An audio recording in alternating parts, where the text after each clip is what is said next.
come to order. And I'll have Kayla call the roll. Thank you, Linda Diane. So I just wanted to announce I received regrets from the following Transportation Commission members that are not able to join us this evening. Commissioner Gordon is out of town. Commissioner Demetrio is unable to join us due to a family emergency. And Commissioner Riekstad also is unable to join us this evening. So I'll now call the roll. Please say here when your name is called. Commissioner Felt. Here. Commissioner Fern. Here. Commissioner Guru Raja. Here. Commissioner Hull. Here. Commissioner Nahidi. Here. Commissioner Preston. Here. Welcome back. Thank you. Commissioner Parsons. Here. Councilmember Smith. Present. Commissioner Stoltz. Commissioner Trudeau. Here. Commissioner Dolan. I'm here. Commissioner, Sergeant Bill Clock. Here. Commissioner Cooper. Here. Commissioner Lazarus. Here. Commissioner Liu. Here. We have a quorum. Great, thank you. The approval of the agenda. Are there any changes, corrections? Anybody want any additions? If there are none, I'll take a motion to accept it. All right, seconded by Scott. Okay, all in favor? Yes. Yes. All right, we have an agenda. And now we have time for public comment, and we're limiting that to 3 minutes. So when you come up, please sign in, and we'd love to hear what you have to say. Hi, I'm Clark Chernansky. I live at 2646 Traver Boulevard.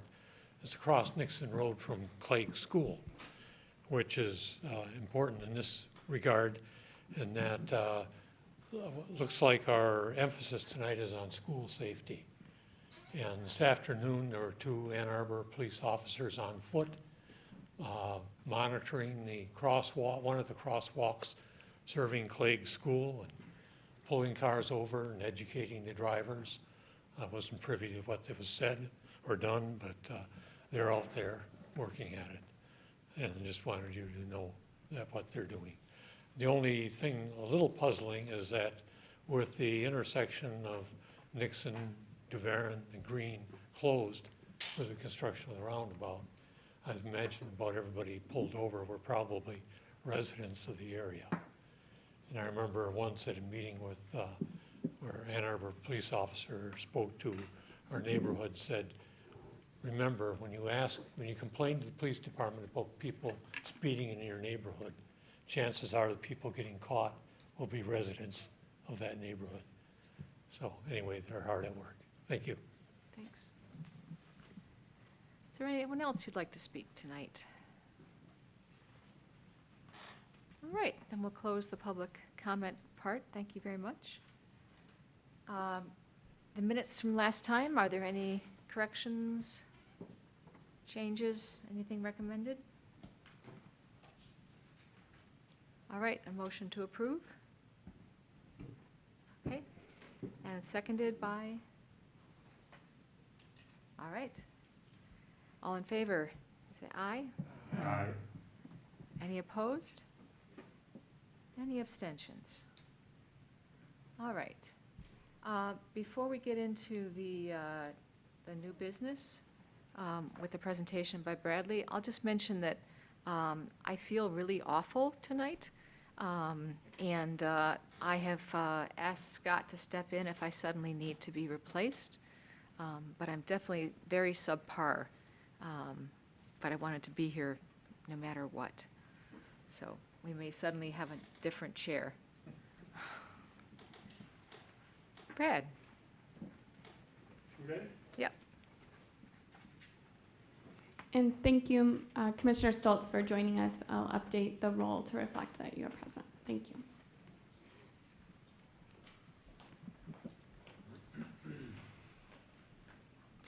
Well, thanks for having me.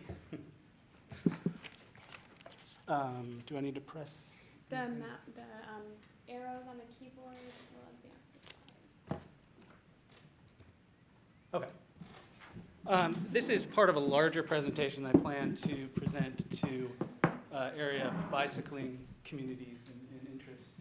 So this is a condensed version that ties in with some of the recommendations from the CIP committee. So I took out pieces of it that I think make sense in terms of what we're going to be discussing later. Things that you can keep in mind for context, specifically the speed reduction committee, the bicycle network gap program that's recommended, and the Washington Street as a bicycle boulevard. Because I'm a nerd about this stuff, as soon as A2 Safe Transport put out their study of problem crosswalks, I started placing those crosswalk points on the bike map just to see what would happen. And I started seeing some overlap. And so I pulled out Strava maps, heat maps, to make sure that the GPS data that was collected about where bikes go also was where these crosswalks and bike routes were. And sure enough, it did fit the pattern. You can see here a very basic example. This is Washington Street in front of Lawton Middle School. So you see the little crosswalks. Those are the 3 crosswalks that are identified as problem crosswalks. The black little triangle there, just south of those crosswalks, I should say actually east. Those are places where traffic calming was requested and it didn't meet speed criteria. And you can also see the dotted blue line, which is a neighborhood connector, also a very popular bike route, going through those crosswalks. The green, of course, is the bike lanes. I wanted to introduce the traffic calming because in my own neighborhood, and you can see why I didn't start here, right, because it's a mess.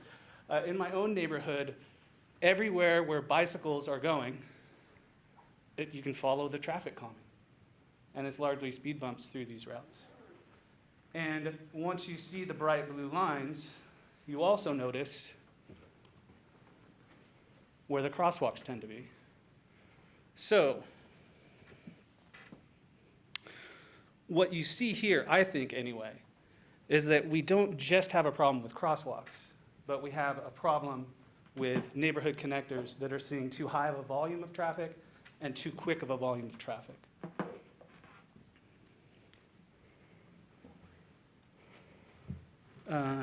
Let's see. I mapped other areas in other schools. I just wanted to see if there was a pattern. And it's undeniable, this pattern. This is Lawton Elementary School, problem crosswalks, popular bike route, denied traffic calming. Dickin Elementary, problem crosswalk, bike route, denied traffic calming. Tappan Middle School, like I don't even need to say it again, right? They're just there. This is Burns Park Elementary. This is the open school at Mac. This pattern becomes all the more apparent if we look at Northside Elementary. With the recent Safe Routes to School study, yet more problem crosswalks emerged. All of these, if you look at where those blue lines are going down that are on arterials, all those blue lines see traffic calming and they see problem crosswalks. So I'm pointing out a lot of problems here, right? Lots of traffic calming, cars going too fast, at least the perception that they are, right? And bicyclists and pedestrians are on these roads. But I also see a lot of opportunities that these present. A lot of simple solutions for a lot of the problems that are addressed. This is, for instance, Washington Street again at Slauson Middle School. I think the obvious question to ask is, why not move forward with a bicycle boulevard on Washington Street to address the crosswalk problem?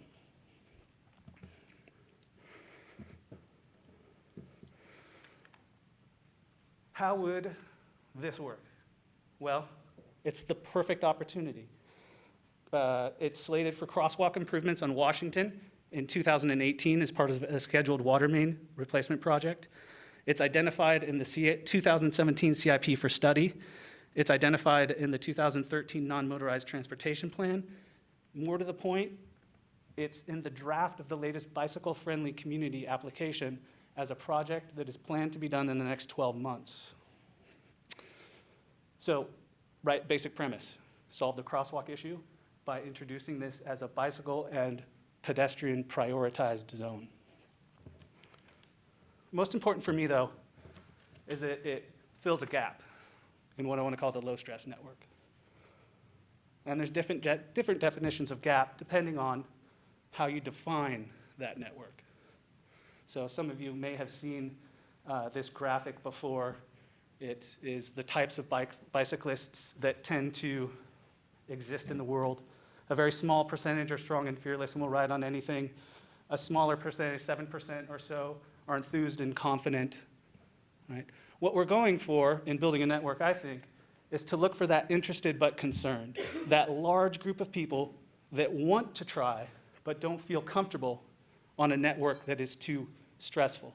So that's how I define the network gap, and that's how many cities are now starting to define the network gap. This is Nassau, New Hampshire, and I think it's pretty intuitive once you see the map. The green, this is where children could ride. The sort of olive color, yeah, fairly strong riders could ride. Once you get to the yellow, you start having riders that are going to drop off and say, I'm not going to go on that route. And the red, of course, is almost no way, no how. What you'll notice is that there's these pockets of green. They're just islands. They're completely disconnected. That, for me, is a network gap. In 2012, Peter Firth published a pretty influential study on using low-stress network gaps in order to build a low-stress bicycle network to encourage the most riders possible. And I wanted to just highlight a couple of those things that I thought were important in his writings. You had a chance potentially to read it. It was an optional reading in the study guide. What he did is he looked at the way that sort of standard folks make a bicycle network, city, whatever, entities, municipalities. And he noticed that there was a lot of what he would call an inventory method. If you have room, you put it in, you put it on a map, and then you call it a network. And what this tends to do is lead to a patchwork design, right? Bike lanes come and go. There's no thinking about how is a bicyclist going to get from A to B. It's what can we put in this roadway now and sort of live with it, right? And I think that this is actually what the 2013 non-motorized plan update had in mind when they said, sorry, I can barely read this. The approach to handling bicycles in the city is inconsistent and incomplete. In short, there is no cohesive system. That stuck with me, and I'm thinking about what does the non-motorized transportation plan intend to share by saying that. And I think it's much more along the lines of what Dr. Firth is recommending with connectivity as the model. For bicycling networks, connectivity at an acceptable level of traffic stress and without undue detour is the most fundamental measure that determines how well a network serves the community. And if we go on that model, we can start looking at Ann Arbor in terms of how users feel we are doing, rather than how our inventory looks on paper. This is the People for Bikes that is taking Dr. Firth's recommendations and applying it to algorithms to come up with connectivity maps for various cities. They released their first 300 cities that they went through. Ann Arbor scored relatively low, 33% out of 100. The highest city saw 79. Out of those 300 studies, Ann Arbor ranked 74 nationally. So, I mean, for me, that was sort of an eye-opener, but it jives with some of the felt experiences I have on the road when it comes to connectivity. This is a closer look. This is 7th Street and then Main. And you can see there's the pockets of red that are indicative of where bike lanes end. And it is a high-stress point. So the other thing that the low-stress network acknowledges is that not all bike lanes are low-stress bike lanes. I wanted to give you an example in this case. This would be a route that would go, say, from the post office on East Stadium to the downtown public library. So imagine, right? Mom and dad and the kid want to go to the post office and the library. You put in Google Maps or you study the bike map, this is what you're looking at. And I just can't imagine a family wanting to ride that. What if we use residential streets for a low-stress network instead? It actually goes in a more direct route, even though it zigzags. It adds 1/10 of a mile, so it doesn't really extend it very much. It goes by a park and a school and goes through a forested area. I think we need to think creatively instead of just putting bike lanes everywhere, and start thinking, how do we get from A to B in a way that's safe and comfortable? In fact, the non-motorized transportation plan has already suggested this. They suggested that what needs to happen is we need to include directional signage on bike routes. I want to direct you to the bottom paragraph. The locations for the sign should be determined through a citywide planning process to define the key destinations, preferred bike routes, and location for such 3D signage. In other words, the non-motorized transportation plan is already saying, please do this, right, through these neighborhood connectors. And that signage really is through these neighborhood connectors. The other thing that we need to address if we're going to be using these residential roads as low-stress bicycle networks is that our residential roads typically have speeds that I would deem too fast to be a low-stress network. What you are seeing here is a study that the city did that was released, I think, in November of 2016, looking at speeds on residential roads that requested traffic calming and did not meet the speed criteria. All I want to point out is that 5 of those 9 streets have an 85th percentile speed at some point in the day of 29 miles an hour. To put that into context of Vision Zero, as soon as you hit 30 miles an hour, you're looking at roughly a 50% chance of killing a pedestrian. 30 miles an hour also feels very fast on a bicycle to be passed at, right? So we have to introduce and include traffic calming. If we want streets that look like this, if this is how we want it to look when people are going to school, coming home from school, going to the shopping center, we have to build that low-stress network, and we have to use the tools that we have to make that happen. I've included more slides about additional opportunities, including North Side. You are welcome to look through these at home. I think they're really self-explanatory now that I've sort of explained the mindset around what I'm thinking. I'm happy to take questions or concerns or whatever.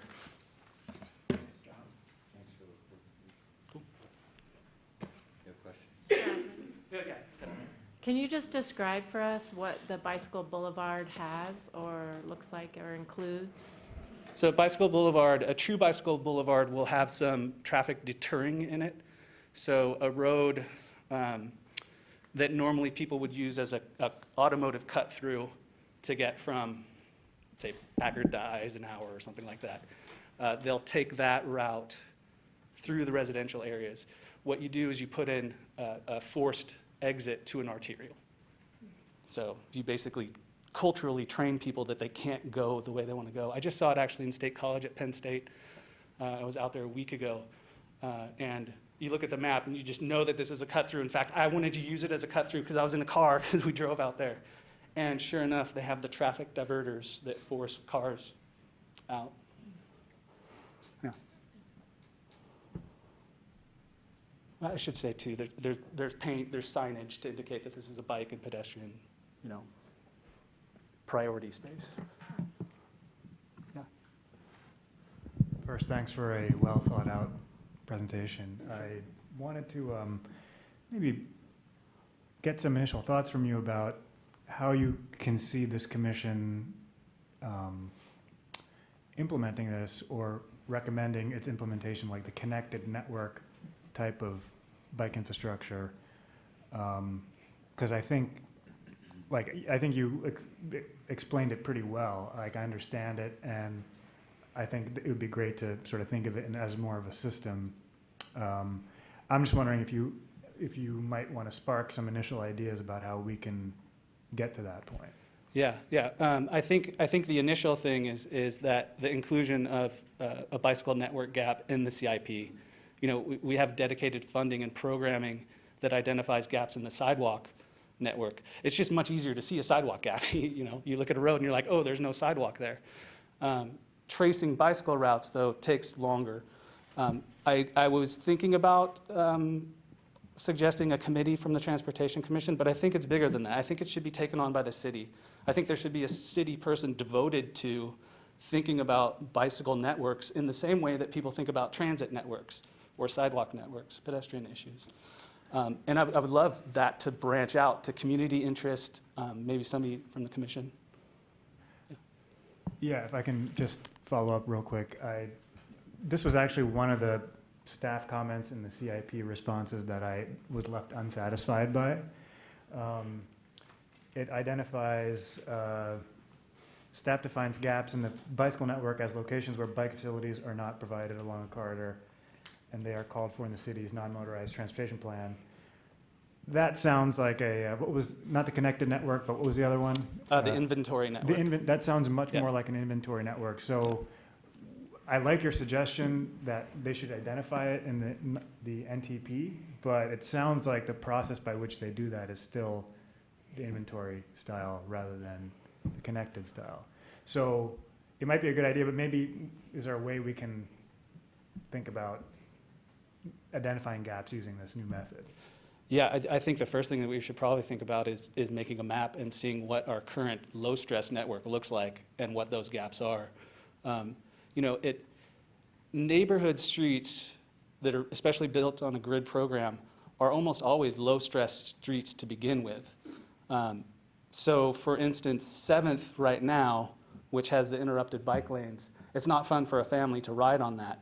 But if you move down 2 blocks to 5th, that's not a big deal to ride on at all. And if you can connect it up through Eberwhite and around through, especially if we end up with a protected bike lane on William, right, you can suddenly connect all the way through and you can just avoid 7th, right? But it takes somebody thinking, I think, about the puzzle pieces beyond, just like, here's where we wanted to put it, but we couldn't fit it in,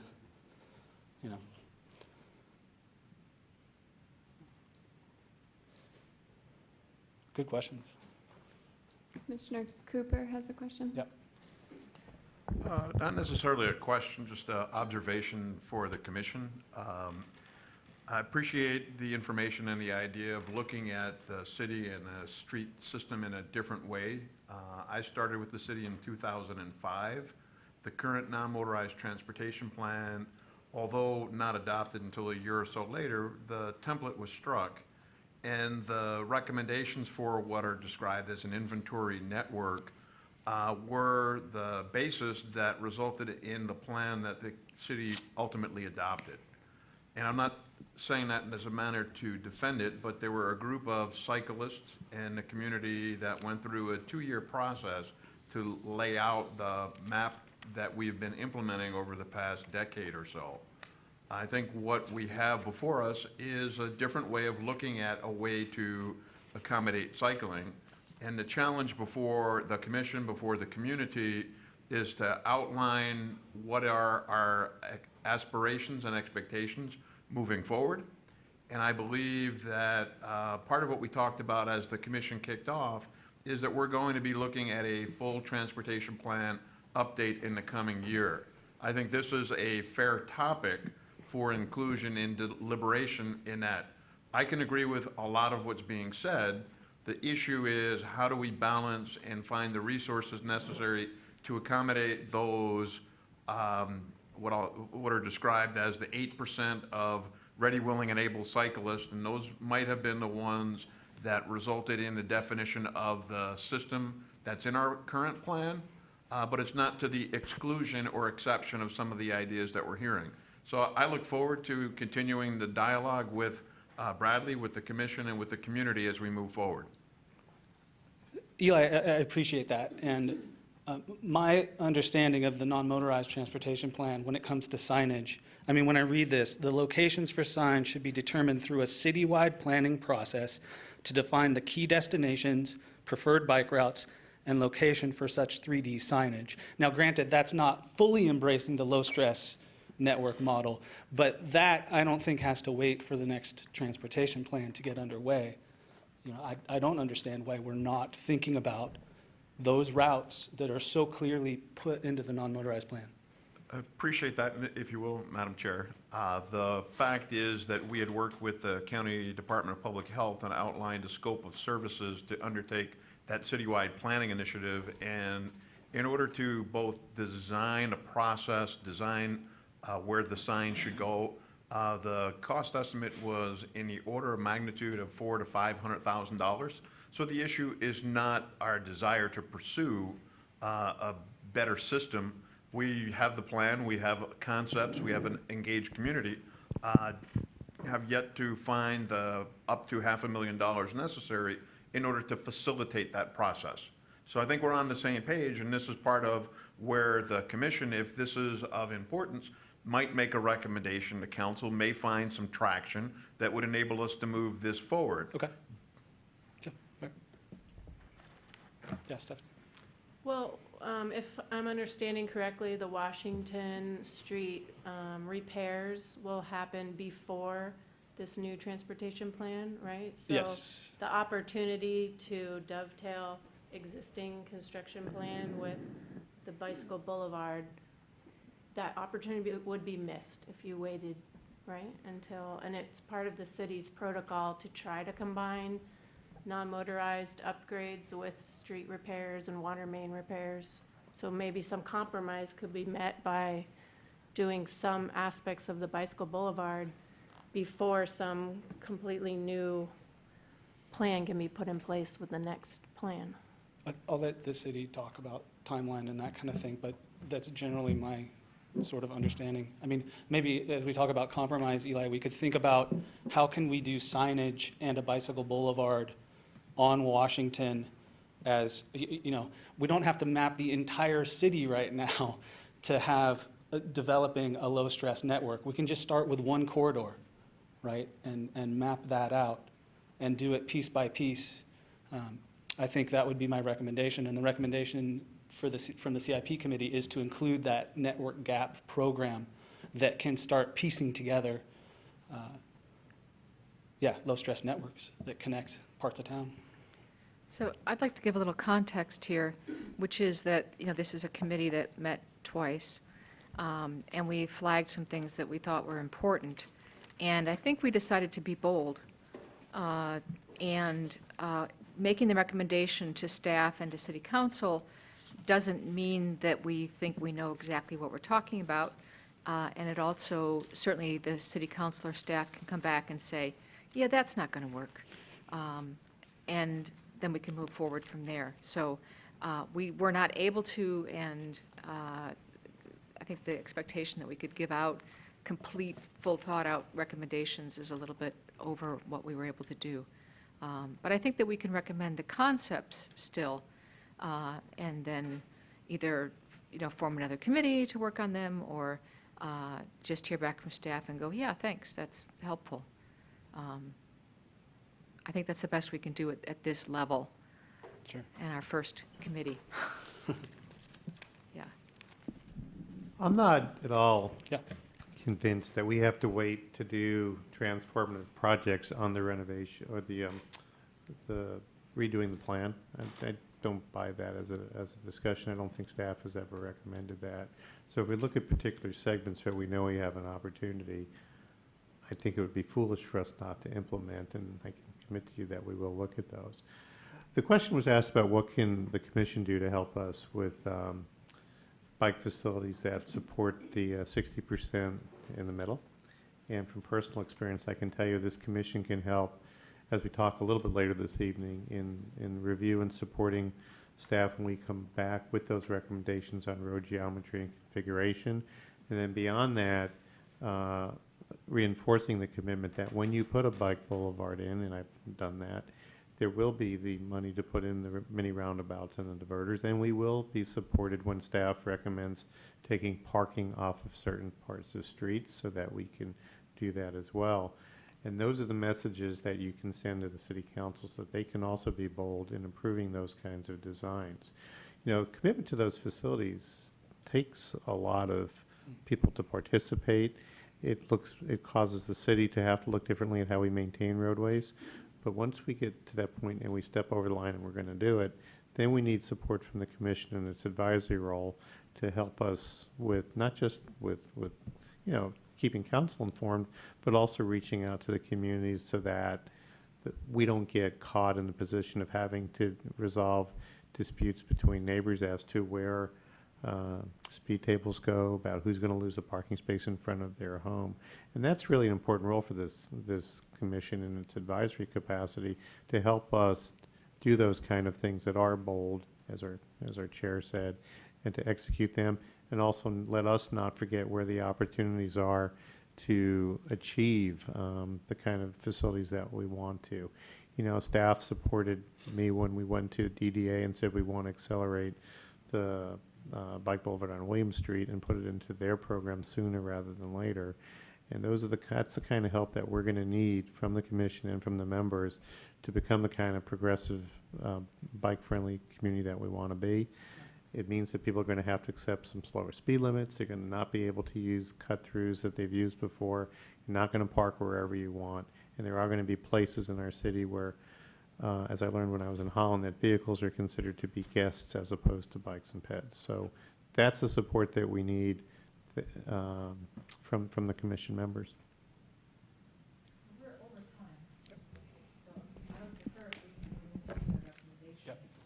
We've got 10 minutes to do that. Whoops, thanks.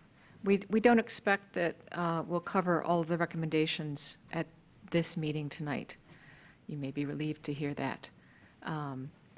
But Cyrus is going to start with that, and I can just tell you that it was a huge pleasure to work with both Cyrus and Brad on this committee. I felt like we were really enthusiastic and a great combination of brains.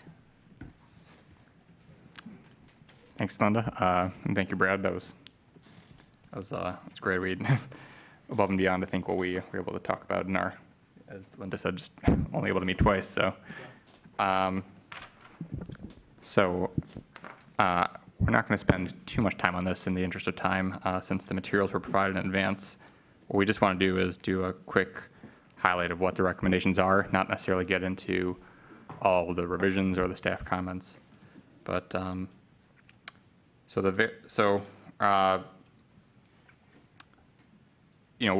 we met together to analyze the CIP and try to figure out what our concerns we had as a group. We had actually a public participant at both meetings, and that helped drive some important recommendations as well. So, recommendation number 1, council should direct that all CIP road improvement and reconstruction projects for 2018 to 19 shall include efforts to calm traffic and lower speed through design.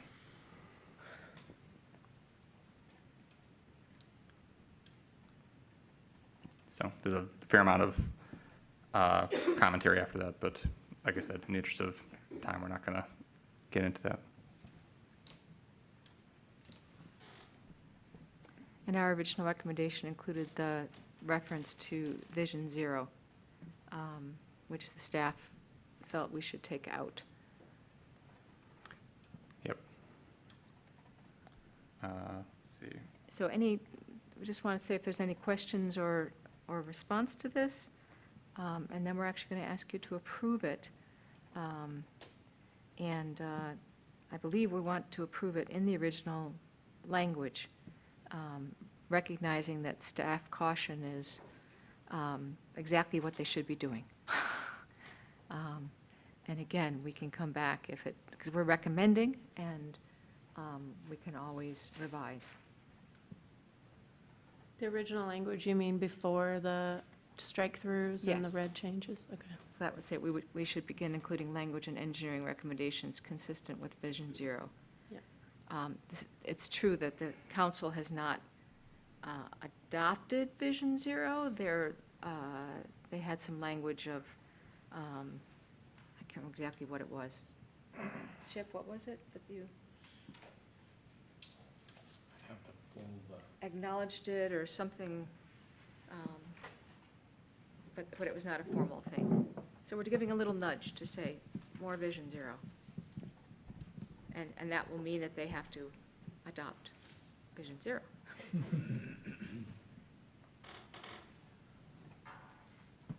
this may be a minor detail, but do you wish to consider staff's recommendation to revise the wording from traffic calming to instead read efforts to calm traffic to hope to avoid any confusion with the city's formal traffic calming program that's specific to local streets?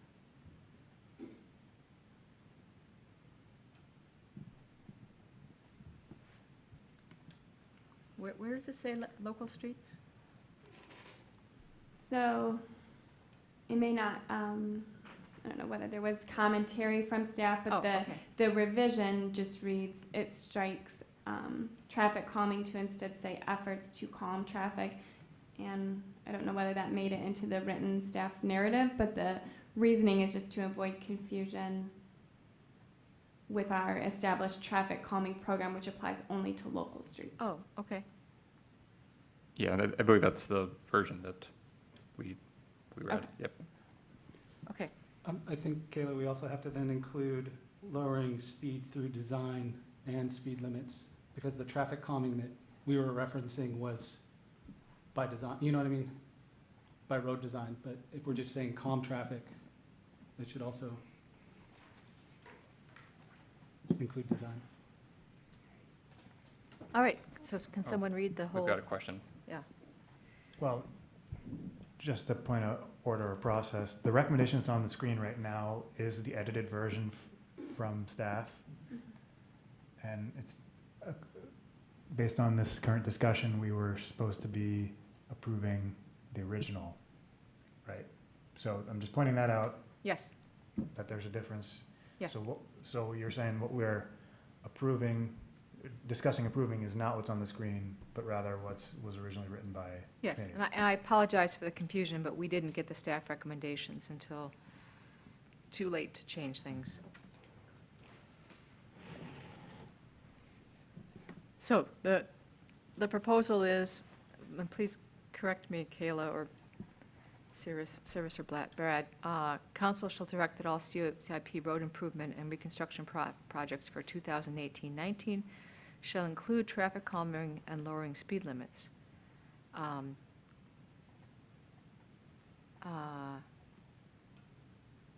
Or, I'm sorry, shall include efforts to calm traffic and lowering speed limits through design. While the complete streets model remains a priority, we should begin including language and engineering recommendations consistent with Vision Zero. Is that correct? So you just made a change, though, a substantive change? With that rewording, you removed lowering speed limits. Was in the original, Efforts to calm traffic and lower speed limits. but you said through design. Speed through design, yes.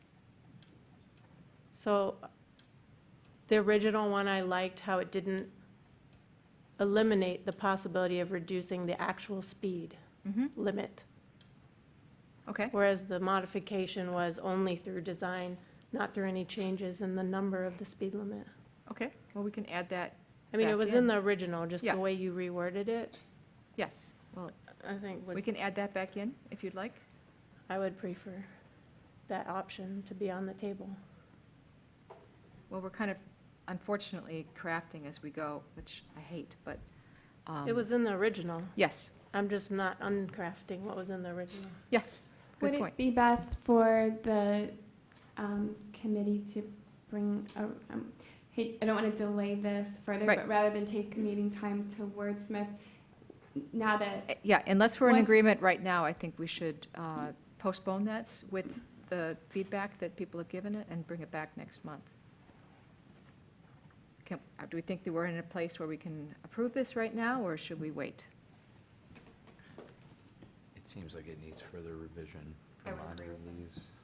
Further revision? for the, Okay, yeah, we need to Yeah. talk about it a little bit and get to a place I where think we're- there's some Great. wording that's still mixed up, and it leaves the core concepts let's do that then. unfirm, let's say. And as the chair, I'll just say, we're going to do that. Okay, so, Brad? We'll get through another one maybe. This is recommendation number 2. The gist of it is to move transit out of the category of alternative transportation. I think it was alternative. and instead name alternative active transportation, and then add the category of transit, just to make it a lot easier to see. This is the staff recommended language, and I don't see much of concern personally, but if others do see concern with the language change. And this is one of the recommendations that was enjoyable because when the staff saw it, they basically said, yeah, we'll do that. And so we've already enabled some changes to take place. And so one of the options is to say, if it's changed, we don't need to vote on it at all. So anybody feel strongly either way?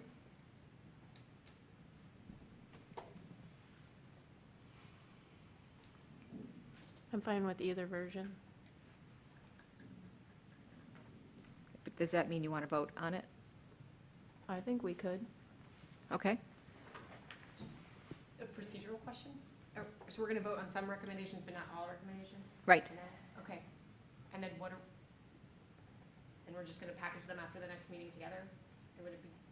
I'm questioning if it just makes sense to review the recommendations today, get comments on the table, and then accept them as a package at our next meeting as a full thing, but it's fine either way. I'm just questioning process. Okay. This is the first committee we've had come back and report, so. If you'd like to vote on this, let's do it. And they will be basically packaged into a letter to City Council, because that's one of our roles, is to advise City Council. I think to the extent possible, if we can establish some kind of consensus around some of these this evening, I think where we're a little bit handicapped is that, there were some fairly significant revisions made by staff, suggestions brought back by staff that came late in the game. I would, I value what staff has to say, but as a council member, we're looking to this commission of citizen experts to gauge the pulse of the community. And I'm interested in kind of how the staff recommendations work with what everybody here brings to the table. If I want just staff's recommendations, I'll just go ask staff. And Okay. we have no real purpose. So I would prefer that we handle this all as one package, to have the discussion now, but not necessarily to vote on these things individually. Because I think the So I've heard that CIP from- committee still has some work to do. I've heard that from two people now. I think that's totally fair. I think what we would like to know then is problem areas that other people may have seen in other recommendations. But yeah, maybe we could just work quickly through that. Should we only discuss the original versions or discuss problems we had with the edits? Well, since we're going to potentially revise them, I think,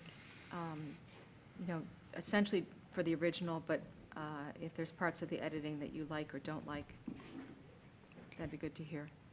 Well, Commissioner Preston, I'd go back to what you said about the first recommendation. I mean, that's a pretty striking difference between the staff recommendation and what the CIP committee came up with. I agree. And, as a council member, I'd like to know where that sweet spot is and what's important, because we're looking to this body for those recommendations. So, I think it's clear that there is a little bit of disconnect between staff and this, the CIP committee's draft language, and I think that some of that can be played with, but I think that what we need to figure out tonight is where these differences are on all of these, and whether they're substantive differences or whether they are wordsmithing differences. Right. Yeah, so proposal, the recommendations 4 and 5, the committee has basically said that's what we want, and we disagree with the staff recommendation. So we would do that. Yeah. Yeah, and the comment made by Councilmember Smith, for example, on recommendation 2, I actually like the staff recommendations because it makes it specific, Like, it actually assigns responsibility to the planning commission, and so in that case, I find that really useful and kind of maintains the core. So I think that there is sometimes where the language is kind of not on par, and other times it just makes it implementable, if that makes sense. And if I could just build on what Commissioner Stoltz has said and to point out, to give some more context to the staff comments. So staff review and feedback was not built in the establishment of the CIP committee. So when we received these committee recommendations to go into the agenda packet, we realized that some clarifications might be helpful to trying to help this first committee of the commission produce recommendations that will be actionable and implementable. Staff collectively tried to offer recommendations that would help provide those clarifications, and in other times, if we saw any conflicts with, I think with the ADA, there's in one instance, like a reference to ADA compliance, which wasn't an accurate reference. We saw input from the attorney's office on that. So those types of clarifications is what has been added from staff's perspective. But yes, as Commissioner Preston pointed out, if you have concerns about substantive changes, then I think it would be good to talk through at this meeting and decide whether or not you are interested in the staff revision or seeking to keep the original committee recommendation. But that Right, so if we was can our quickly effort. and concisely go through some of those that come to you, I'm writing them down because our minutes won't reflect it. Did we write down the one from number 1 already? Yes. Okay. Number 3, go ahead.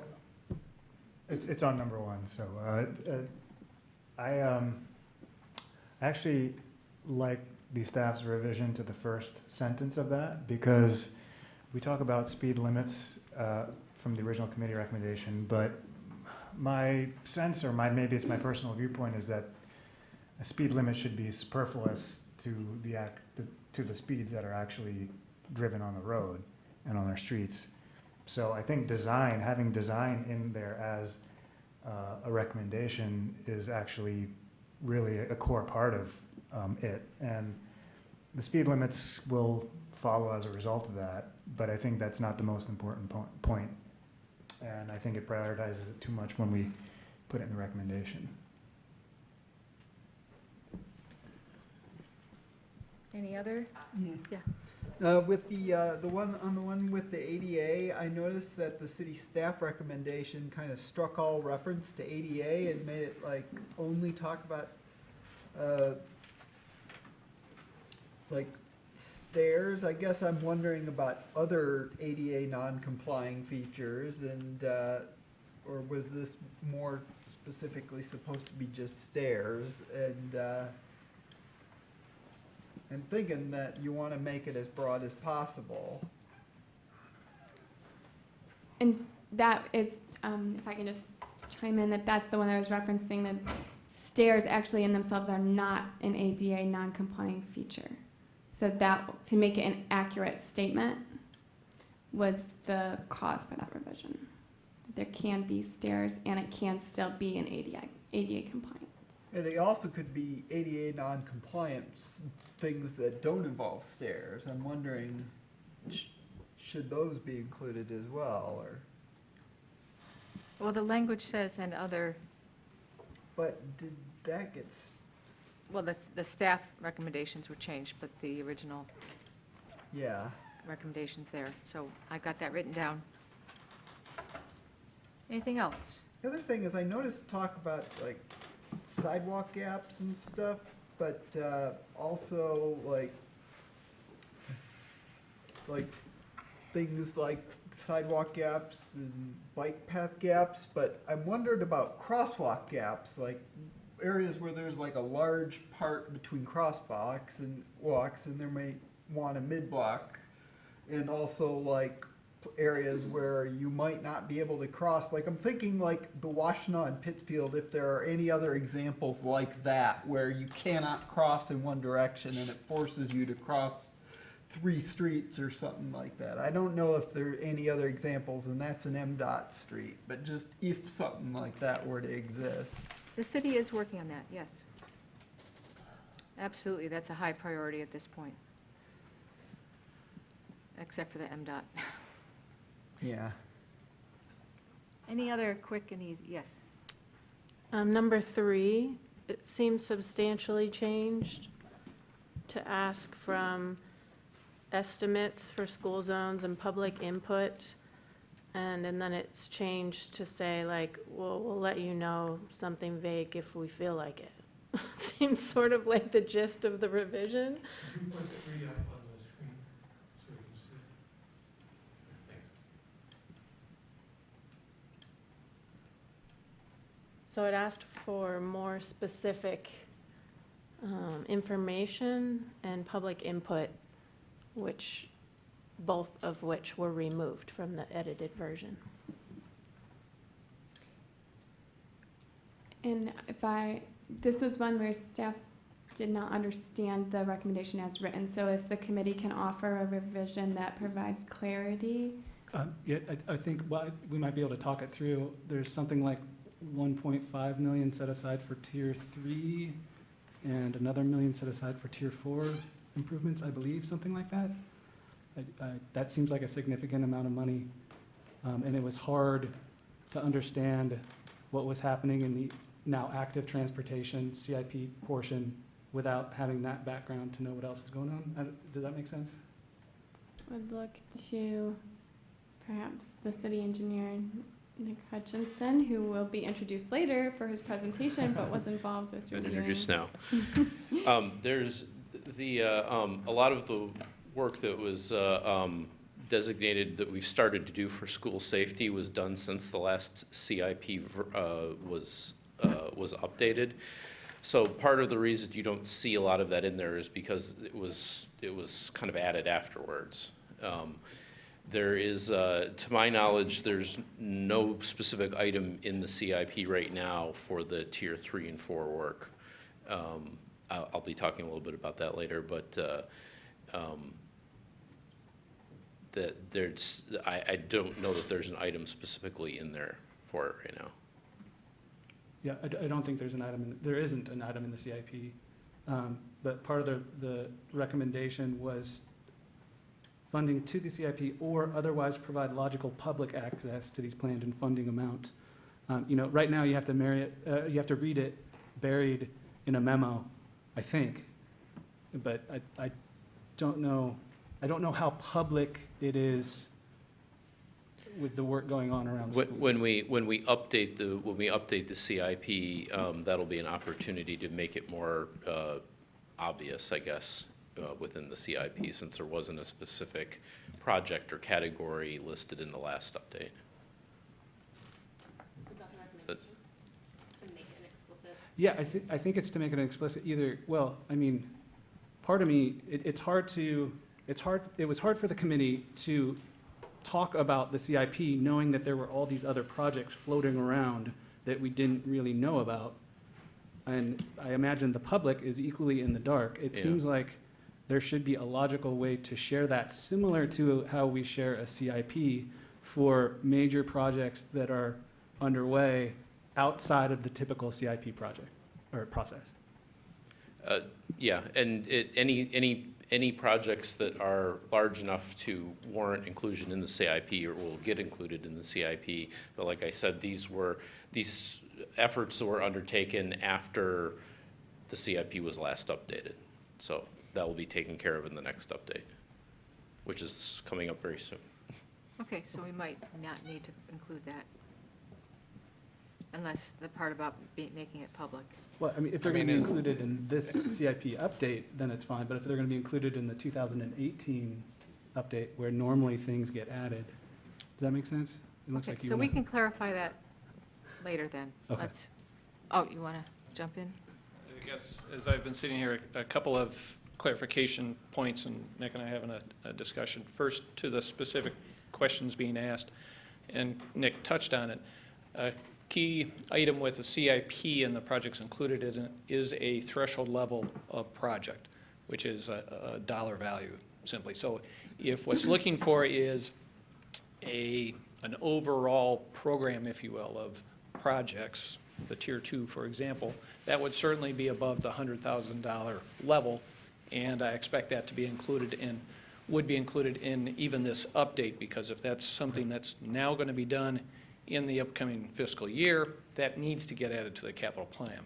But if the goal, the recommendation from the committee is down to the individual school level or crosswalk or set of crosswalks at a school, those very likely will not rise individually to that level, and they're not going to be that apparent in the CIP. They may be in that large program. So that leads me to the point I've been edging down the row here and trying to find the opportunity that I just took to come up. One thing that I think is occurring to Nick and I as managers involved in this process is to suggest for the commission and the committee in particular is what we've been working with is back and forth and trying to interpret and trying to understand what the committee was getting at without the opportunity. Time didn't allow for staff, the key staff, to actually sit down and talk through these things and what's behind the written suggestions from the staff or the response and reactions. So back to the point of Commissioner Hull of, is it steps or is it ADA?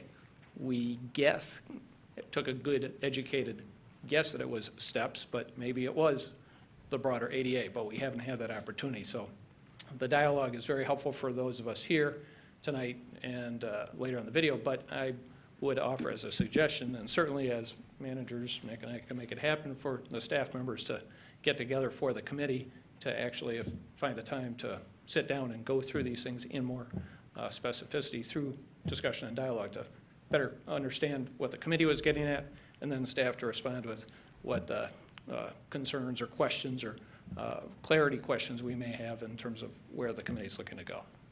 I think that would be great if you all could work together to kind of hash that out. Yeah. I think we should do it in the future, too. So I would agree, and to put this in kind of simple language from my engineer brain, we're all going to be in the same room. So when the committee meets, staff will be there, so that if there is a concern about language, we flesh it out there before it comes to the commission, so that's already been done.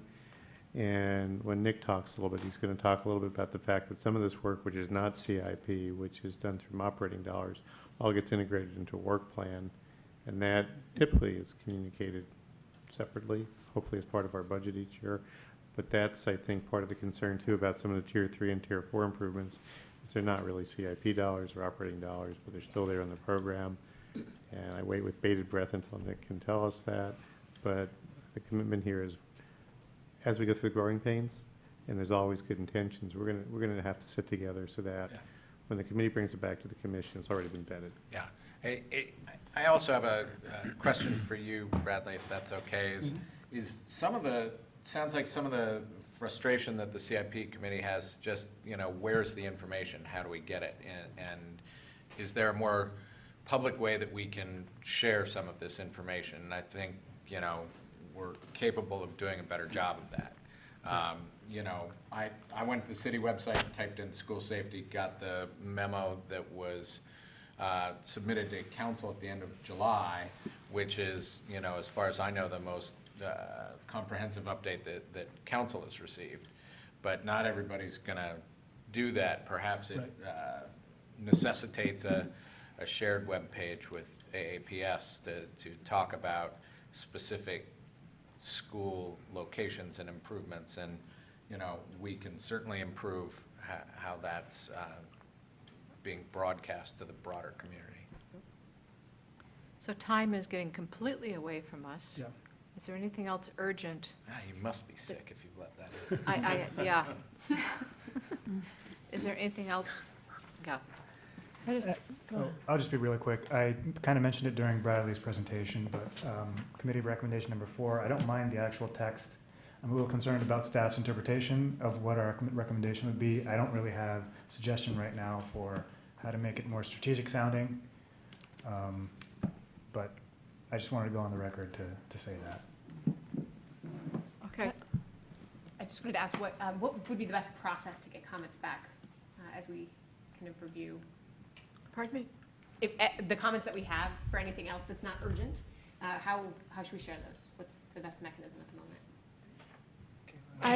We can share them as individuals. You can't share them to the whole commission. I believe perhaps if commission members would like to email comments to me, That's where you and would- I can relay them to the CIP committee at the next CIP committee meeting. Thanks, that's a good question. So we don't yet have a future CIP committee meeting scheduled, but once we get a date set, then we'll give a deadline for additional comments from the commission. Right, I So- hear that we should have 1 or 2 additional meetings, one with staff. So I will make that happen with Kayla. I guess as a right. tentative deadline, if you'd like to take a week, because I don't think we'll get a meeting scheduled Yeah. before next Wednesday, try to get comments to me by next Wednesday, and then we'll go from there. I'm hoping that you looked over the speed reduction committee proposal. It's fairly I would- extensive, describing what would be the results of this. And we did call it a speed reduction committee, but that was kind of an arbitrary choice. We're well aware that speed reduction is dependent upon engineering first, and education as well, and lastly, speed limits. But this has been something that council and other people have been asking for quite a long time. And so again, in one of our bold moves, we decided to just bring it up and let a committee hash over it. And so we would like this to pass tonight so that we can set up the committee. So if there are any questions or concerns to start with, then I'll take a motion to approve.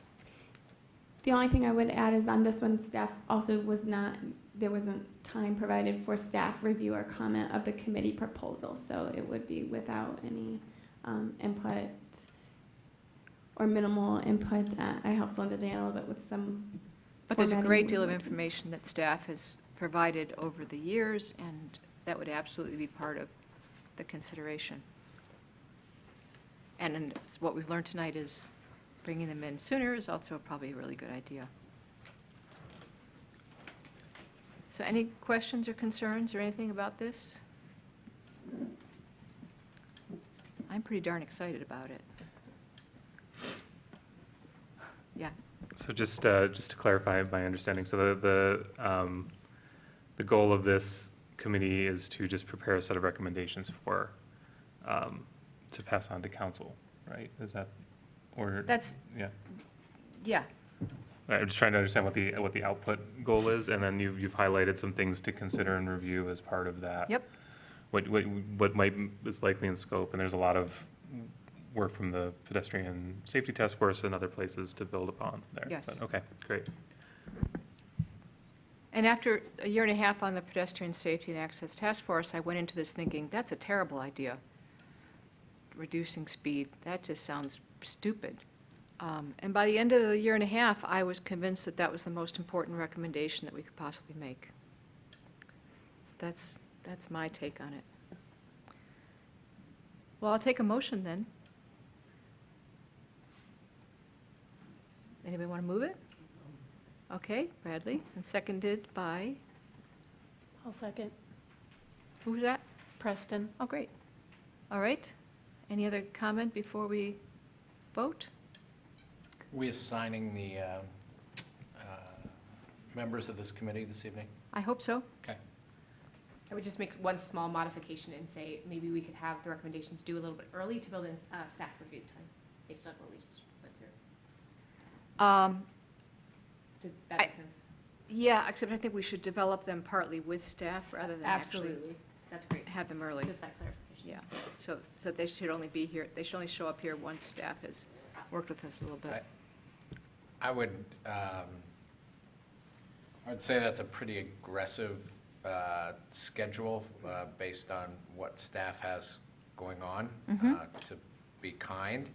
I would suggest that everything gets pushed back. I think the target should be, we would like this to the commission by the end of the year. I think it's going to require more staff time than we're anticipating. And I know what I and my colleagues have asked of staff to do between now and the end of the year, and it's not inconsequential amount of work Okay. that they have in front of them. Is that an acceptable amendment for you? Okay. Then we will amend it to that. Anything else? All those in favor? Aye. Any opposed? Any abstentions? Thank you very much. And now somehow we have to get back on time.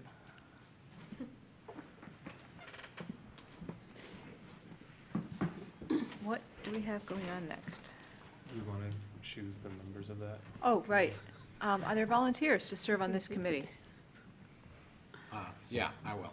Brad, Chip, and Stephanie. She had her hand up. That's fine. Great, and there are some non-commissioners that I'm interested in finding for you as well. And I will contact them now that we have an actual committee. Great.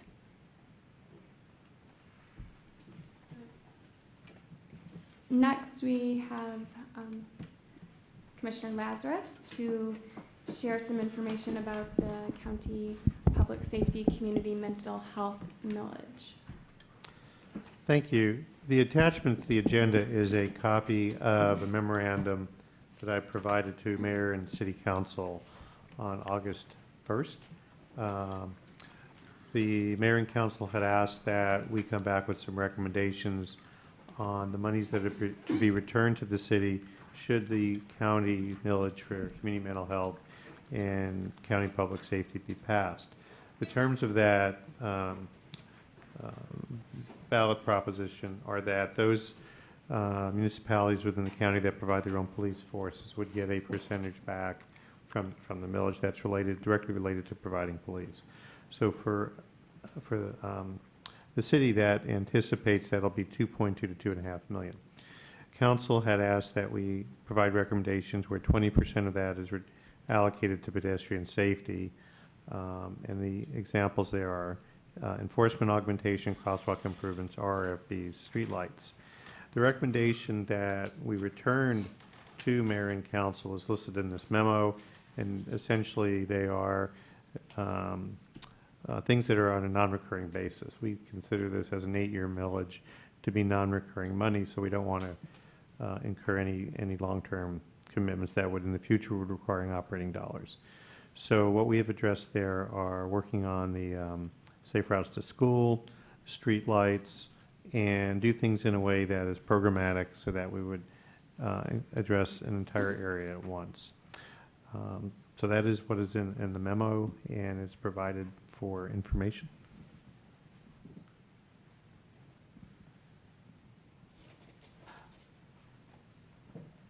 So, any questions or concerns about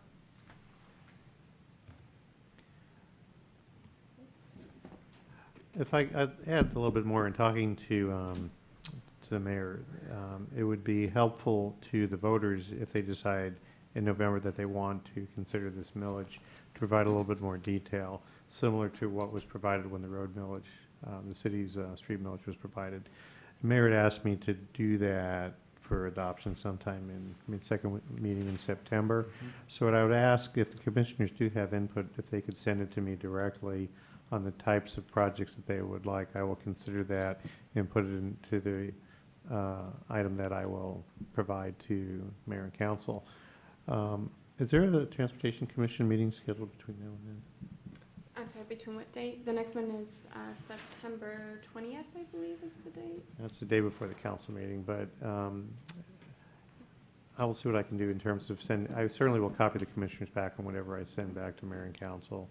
But if there's an opportunity to discuss that before the next council meeting, then I'll work on the schedule with Kayla on that. So, Facebook is the source. People were saying that this is an illegal millage, and I assume that has all been worked out, and it's not. Millage has gone through the county. It is a county issue. What Mayor and Council asked me to do is to help inform the voters as to what the return dollars would be used for, so they have that knowledge before they go to the ballot box in November. not prepared to talk about the legality of a county action. Nor do I anyway, since I'm not an attorney. So. Facebook is not good source. Nope. So is there a motion to accept this? Sure. Okay. And seconded by Scott. Any other discussion or questions? All in favor? Aye. Any opposed? Any abstentions? Preston? You're abstaining? Yeah. Okay. Great.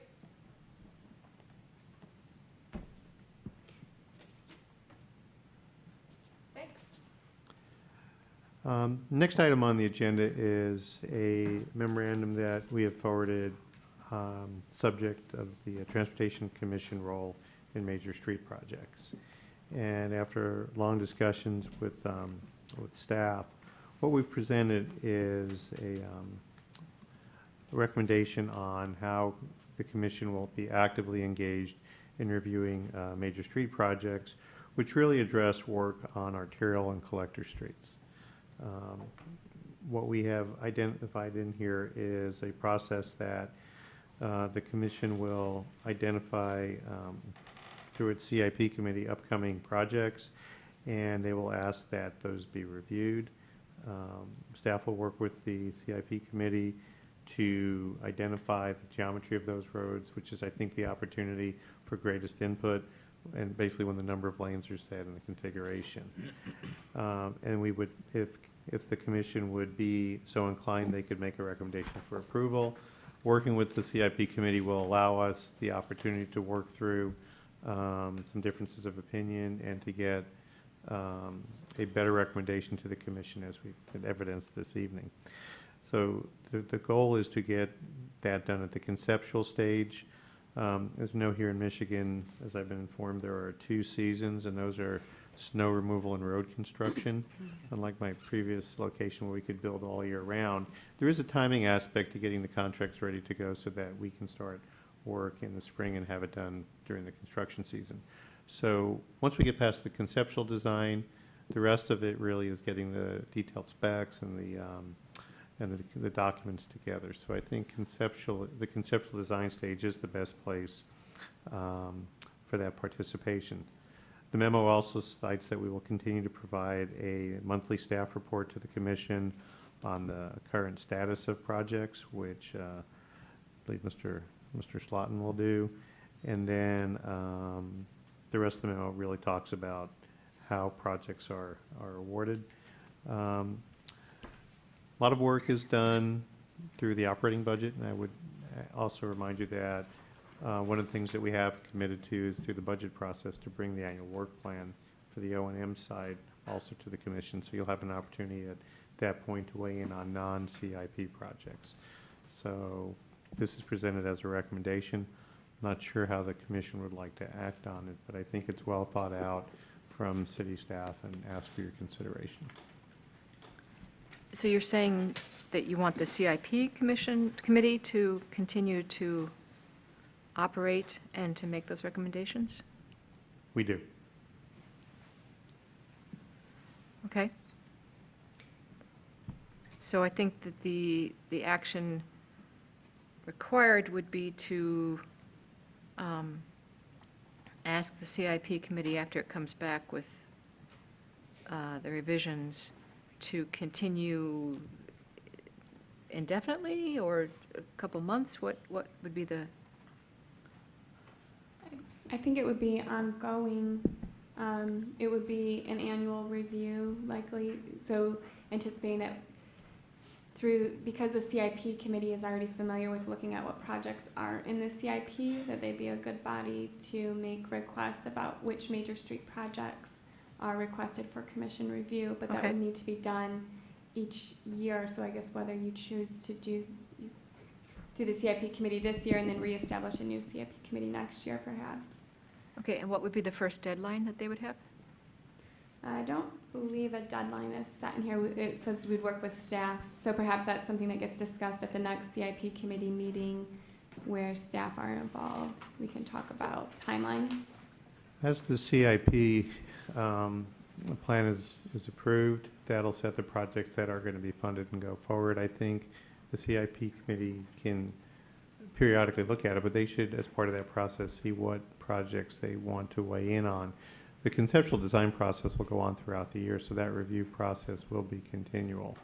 And I would expect that there'll be additions, things will come up that the committee will want to look at, and we'll respond to those. Okay. I think the big part of this recommendation is that the heavy lifting, if you will, be done at the conceptual design stage, and that's the opportunity to have the input and the conversations about what that road project is going to achieve. Okay, so I think the motion would be that we extend the life of the CIP committee based upon the charges in your statement. I'd recommend it just be a standing committee. Yeah. Yeah, which That we would makes then sense. need to have written down somewhere, because I certainly didn't write it down, so. So perhaps we can, is that that an- recommendation could be brought to be acted on at the next commission meeting. This was provided as a communication item. There's no action required. Okay, I'd be more comfortable with an actual written motion. Can we also reflect that perhaps other people might want to join that now that that has changed some? I think the original language was 3 to 5. I think we should open that up again. And Okay, so Kayla and I will draft a committee charge and make that happen. But have we adequately, do you think you've captured what Howard had to say? Or Howard can, I think if Draft it for us. the concept is something that is consistent with what the commission views its role Yeah. to be, then that's, I think, good enough guidance for us to craft okay, an action item for you to adopt next time. great, we'll ask for your help. All right. The next item. I am going to give back some time to the commission, because I am basically just going to introduce our two featured speakers of the evening, and that's Ms. Wandrash, who is the city's communications manager, and Nick Hutchinson, our city engineer. Our objective over the next several minutes is to provide the commission with an update on some current safety initiatives, specifically the A2 Be Safe program, and then the status of school safety projects. And just briefly, the A2 Be Safe program stemmed from discussions that we need to be more assertive and aggressive about messaging safety throughout the city. The goal was to develop some common themes, some common materials that we could share with all of our partners throughout the community, so that the more we communicated with a single unified message, the more we could get that across. And as Lisa will tell you, our messaging is meant to be simple, direct, and to the point. In some cases, some people may take a little bit of umbrage with it, but as long as people are talking about it, we've achieved our goal that people are talking about it. And then Nick will follow up and talk about a lot of the great work that he and his staff and the public works staff has done to advance school safety projects. So this is always framed in terms of the 5 E's of traffic safety. Many of you will have noticed that the police have been out with some targeted pedestrian enforcement prior to the start of the school year. The police will also be out the week prior and during the first week of school with additional enforcement efforts. So you can look forward to that. On the education point, in addition to the Be Safe program, you can see the image in the lower left corner of Sergeant Don Murphy at the Safety Town, which is a highly effective way of engaging with young children. The Be Safe program also is a strong encouragement method, and we are working with the school, the Ann Arbor Public School System, so that they can also carry that message throughout their student bodies. Nick will talk about engineering, and then we always will come back to this commission to look at as an evaluation tool. So without any further ado, I'm going to turn it over to our Be Safe.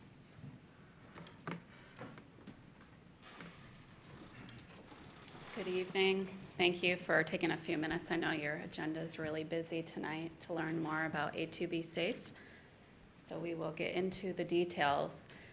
So to build on what Howard said, safety is a core value at the City of Ann Arbor, and also, as all of you know, it's a top concern for many in our community. The City of Ann Arbor wanted to create safety campaign to elevate safety messages in every aspect of employees' conduct, city services, and city operations. So the communication office engaged with a local design firm to help us to create the A2B Safe logo and the core of the campaign itself. Now, the goal was to create a singular logo that would translate not only internally but also externally, which is no small feat. So the two images on the screen that you see are actually our internal campaign. That's for our employees only.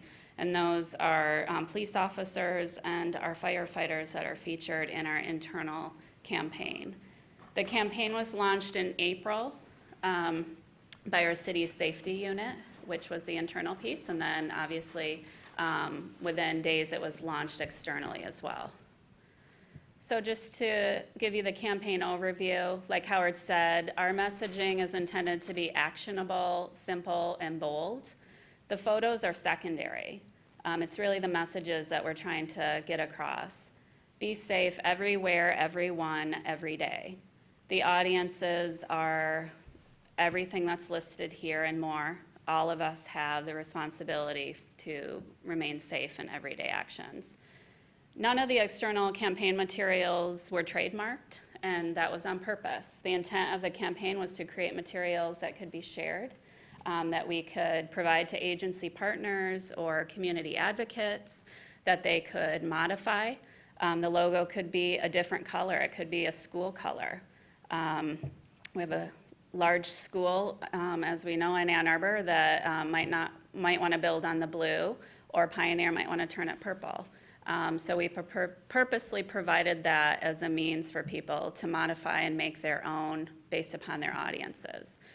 The campaign materials are also available online via an online portal that anyone can download and access. All the materials and photos and logos are there. A detailed communication plan is available if anyone's really interested in a 30-plus page document. But just a few overviews on how we've done outreach is the posters you see here. We have a social media campaign, the portal. We also had AATA bus tails. CTN Public Services announcements have been created, as long as radio, PSAs, window clings, bike helmet decals, shirts, coffee mugs, mouse pads, the lapel pins, and the floor decals that you'll see throughout City Hall when you exit elevators. To date, our agency partners have been AAPS. We're a big hit at Safety Town, and we're really thankful to the Safety Town for really advocating these messages. The DDA, we have posters in all of the DDA parking decks. Washington County Road Commission, Watts, Myosha, Washington County Public Health, and the University of Michigan have all signed on to help promote these messages. Here's some of the bus ads, or the bus tails, in case you did not see them. These appeared in May, and then some of the MLive advertising. And some of the posters as well, with the different audiences and messages. So feedback, it's been largely positive.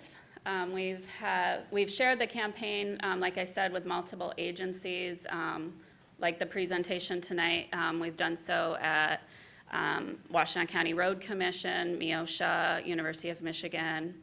From April through August, we had 1,500 visitors to the A2B Safe website, and we had 260 visitors and downloads on that portal.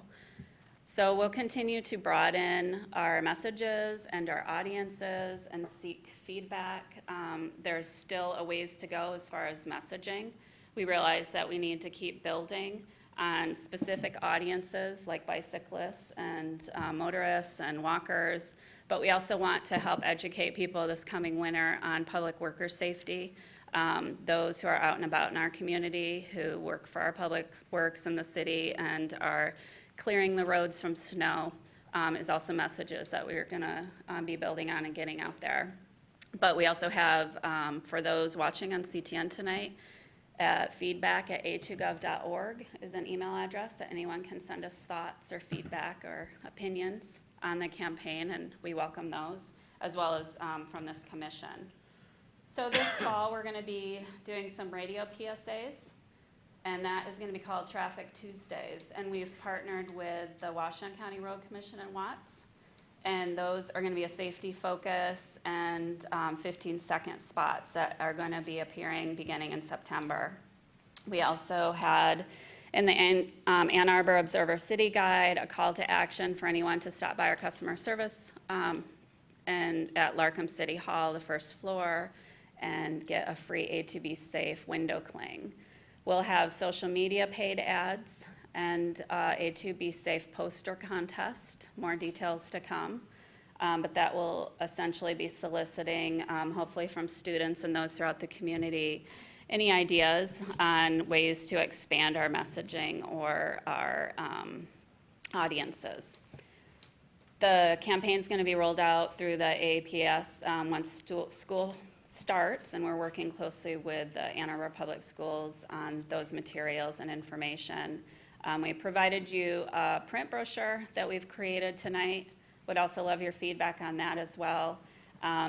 Print probably is not the main focus of the messaging that we've done, but we realize we've been trying to roll into at least that one print material, the messages we're trying to convey, and would love your thoughts on anything that's been missed or needs to get expanded on or updated. We did a really short run on that, and we're expecting updates will be needed, so please provide them. And we're going to be working with the University of Michigan to attend the Fall Festival and include A2B Safe information in their student welcome messages this fall. And that is it for what I have to present, but I welcome any questions or comments or anything of that nature on A2B Safe. Thank you. Yes. I was a little surprised with the A2B Safe campaign that other than in the brochure, nothing was mentioned. There was no campaign education around the 5-foot passing ordinance for pedestrians or vulnerable users. Okay. And similar, the crosswalk ordinance, I think, was listed as the #1 education recommendation out of the pedestrian task force, that there's still confusion about the local crosswalk law. So I'm just surprised that those weren't on buses and spread throughout. So you'd be seeking for ordinance-specific language to be messaged, No, like, give them 5, that's all you have to say. Right, With okay, so bicycle that ones. would be the feedback that we're looking Okay. for. You know, these also, what we're intending with the campaign too is, these are very spring, summer. We'll be rolling through seasonally then too, those images. Another thing I think is missing is diversity within our images. We've captured female and males, but we have not captured a diverse audience as well. So I welcome that type of feedback on the messaging, ideas, you know, if you have a great idea, which also is what the poster contest hopes to bring about in the community too. Okay. And then I guess another question is, was there staff involvement once the designs came back from the Yes. logo group? Yes. Okay. This definitely was an administrative initiative. Was there any We didn't seek community input or involvement on the logo itself. We had a very quick, we basically created this campaign in a 6-week period and rolled it out. Yeah, I think for myself, I mean, of course, safety, you know, how can you be against safety? I think it's great that the city is rolling this out. I do feel like there was, at least initially, a lot of it was aimed at addressing pedestrian behavior, where, at least in the circles that I'm around, a lot of people would like to see motorist education, you know, speed kills, 5-foot passing, stop at a crosswalk, you know, those sort of messages as Right. well. Good. I could just mention that for low vision readers, you cannot read yellow on a brochure. Yes, and that's why I specifically noted that we had a really short print run on Yeah. that. So duly noted, and it should be corrected as well. It is hard to read, I agree. Wonderful. Anything else? Thank you very much.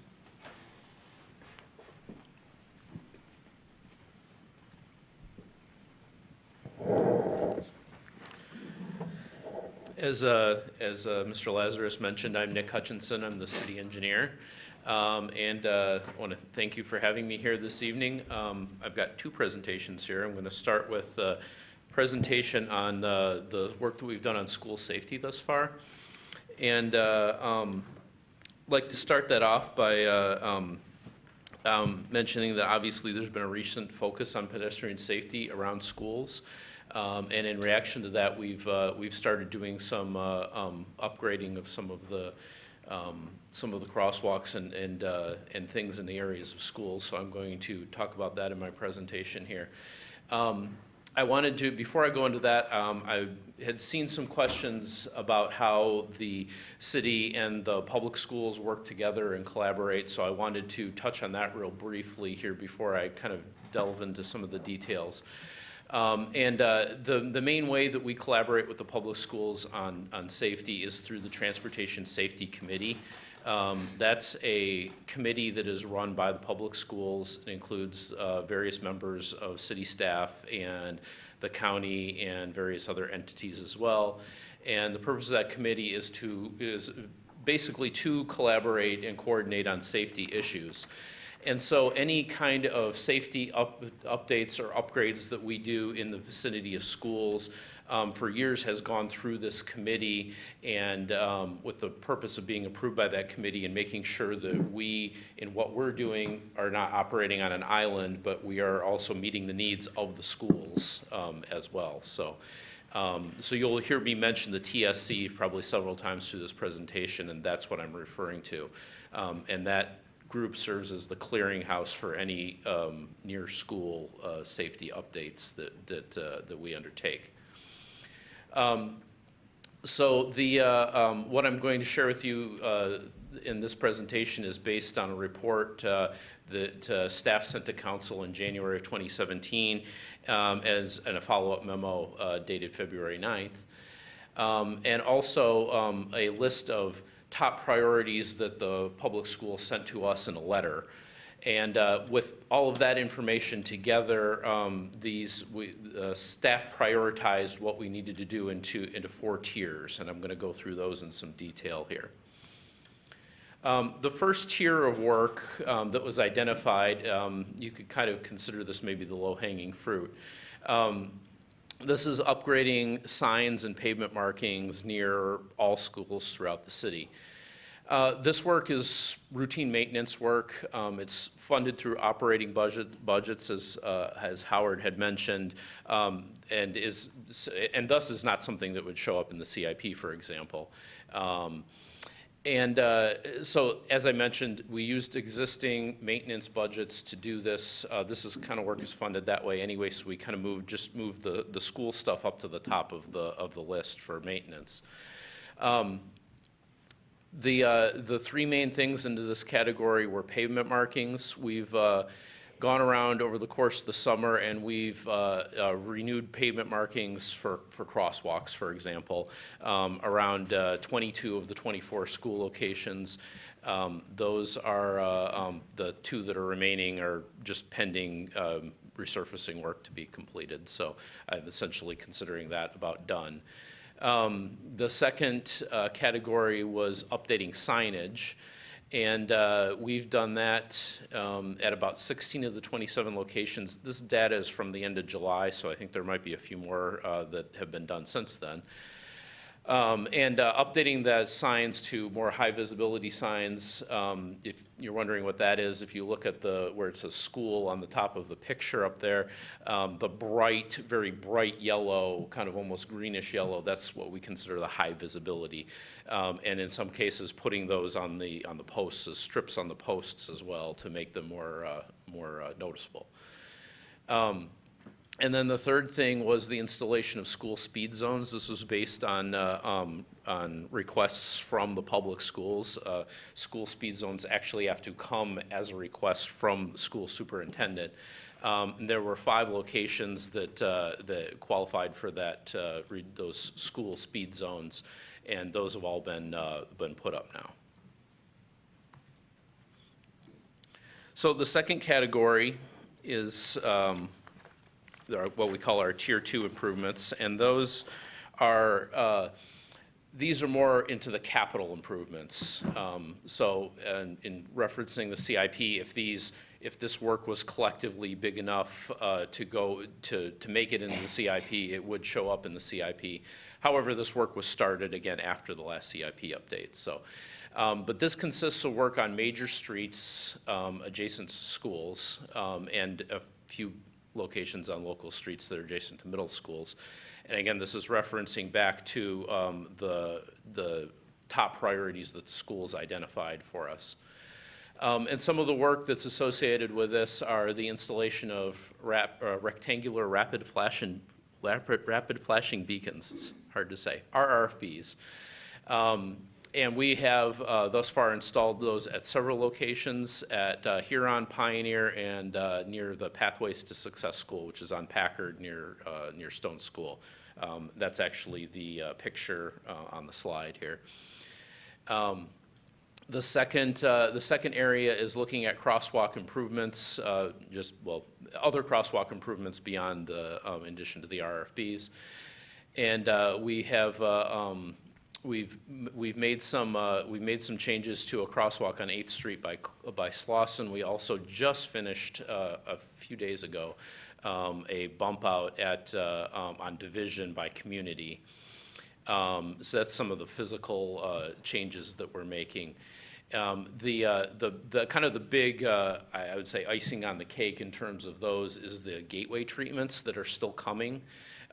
These are the in-lane signage that you may have seen at various places around town where there's a narrow sign, oftentimes actually on the lane line of the road. Those have found to be very, very effective at both reducing speeds and increasing yielding rates for pedestrians. So there's a bunch of those that are going to be coming up very soon here. We've ordered the signs, and as soon as they arrive, we will get them installed. So hopefully in the next couple of weeks here. Other work also includes, maybe in this tier, includes some various locations where we may have work scheduled as part of other capital projects that are coming up in the near future, and also work that needs to be done by Ann Arbor Public Schools itself, either on their property or immediately adjacent to their property. One example of that is they just replaced the very deteriorated asphalt path along Tappan on Stadium. So they're doing some work on that as well. Now, moving into the tiers 3 and 4, this is areas where we haven't yet started work on. And this is getting now into the neighborhoods and around the elementary schools, which is where most of our elementary schools are located. As we envision this in our memo to council, the tier 3 would be those areas immediately adjacent to the school. So, a little bit more bang for your buck there because that's where all the students eventually get to. And then tier 4 is going a little bit wider out into the neighborhoods and looking at school walking routes once, the main pathways for students to get to those schools. We came up with some very rough estimates when we were trying to get a handle on what we thought it would take to do this. Developing the recommendations for all the 19 or so elementary schools in town is a pretty substantial effort, and it involves engaging each one of the schools individually and determining what the needs are for these locations. So we came up, again, very rough, very, very rough estimates of what it would take to do that, and that it could, if we were, due to lack of staff time, if we were going to bring a consultant, then we figured that might be in the order of $1 million in that area. Getting even rougher into the actual improvements, since we don't know what those would be yet, we just kind of did some back-of-the-envelope type calculations to come up with if we did a certain number of improvements at each school times the number of schools. That's where we come up with the numbers you see for the tier 3 and tier 4 improvements that, again, very, very rough estimates just to try to get an order of magnitude idea. So where do we stand with these right now? The citizen group A2 Safe Transport actually did some of this work for us, so to speak, by surveying. They sent survey around to all the schools and gathered the feedback and sent it to us and to city council and to the public schools to share that information on what they found. That list has been submitted to the Transportation Safety Committee. They're reviewing it right now.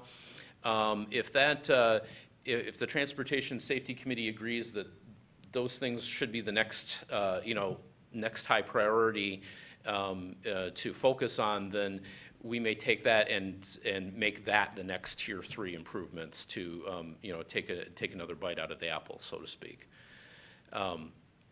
I don't know the time frame on that right now. It's dependent on TSC approval.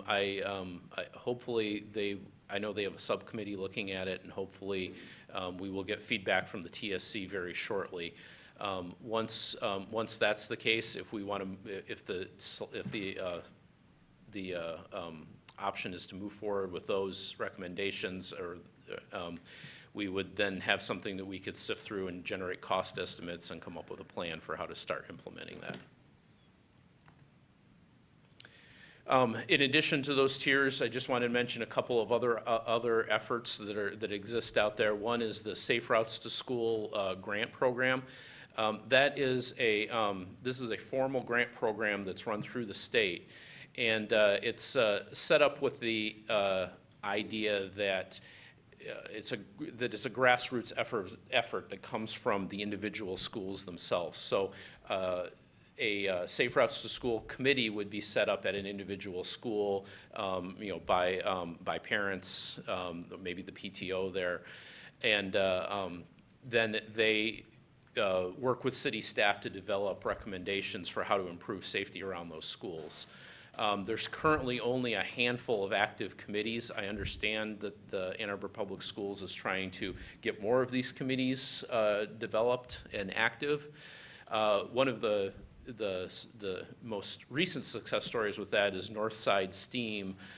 They have an active committee and have applied for a Safe Routes to School grant for fiscal year 19. So once those grants are applied for, the city works together with them. The city actually executes the projects and contributes some funding towards those as well. So we're looking forward to seeing if they get that grant application approved. And then also, not as an afterthought, I also want to mention too that a lot of work is done through our other projects that aren't specifically, focused on necessarily on school safety, but in resurfacing streets. In many of our other projects that we do, we upgrade crosswalks, we redo ADA ramps as part of those routine projects. So that's not something that I want to, to not mention as part of this. So with that, any questions or comments? Yes. I just have a question about school zone speed limits. Is it only AAPS schools that are eligible for that? Or could, like Annie's Montessori over on Beeks, could they petition the city to turn that into a school zone on Beeks and on Fifth? Just question about the technical part of the state law there. Yes, and I'm not an expert on state law, but my understanding with this is that they can.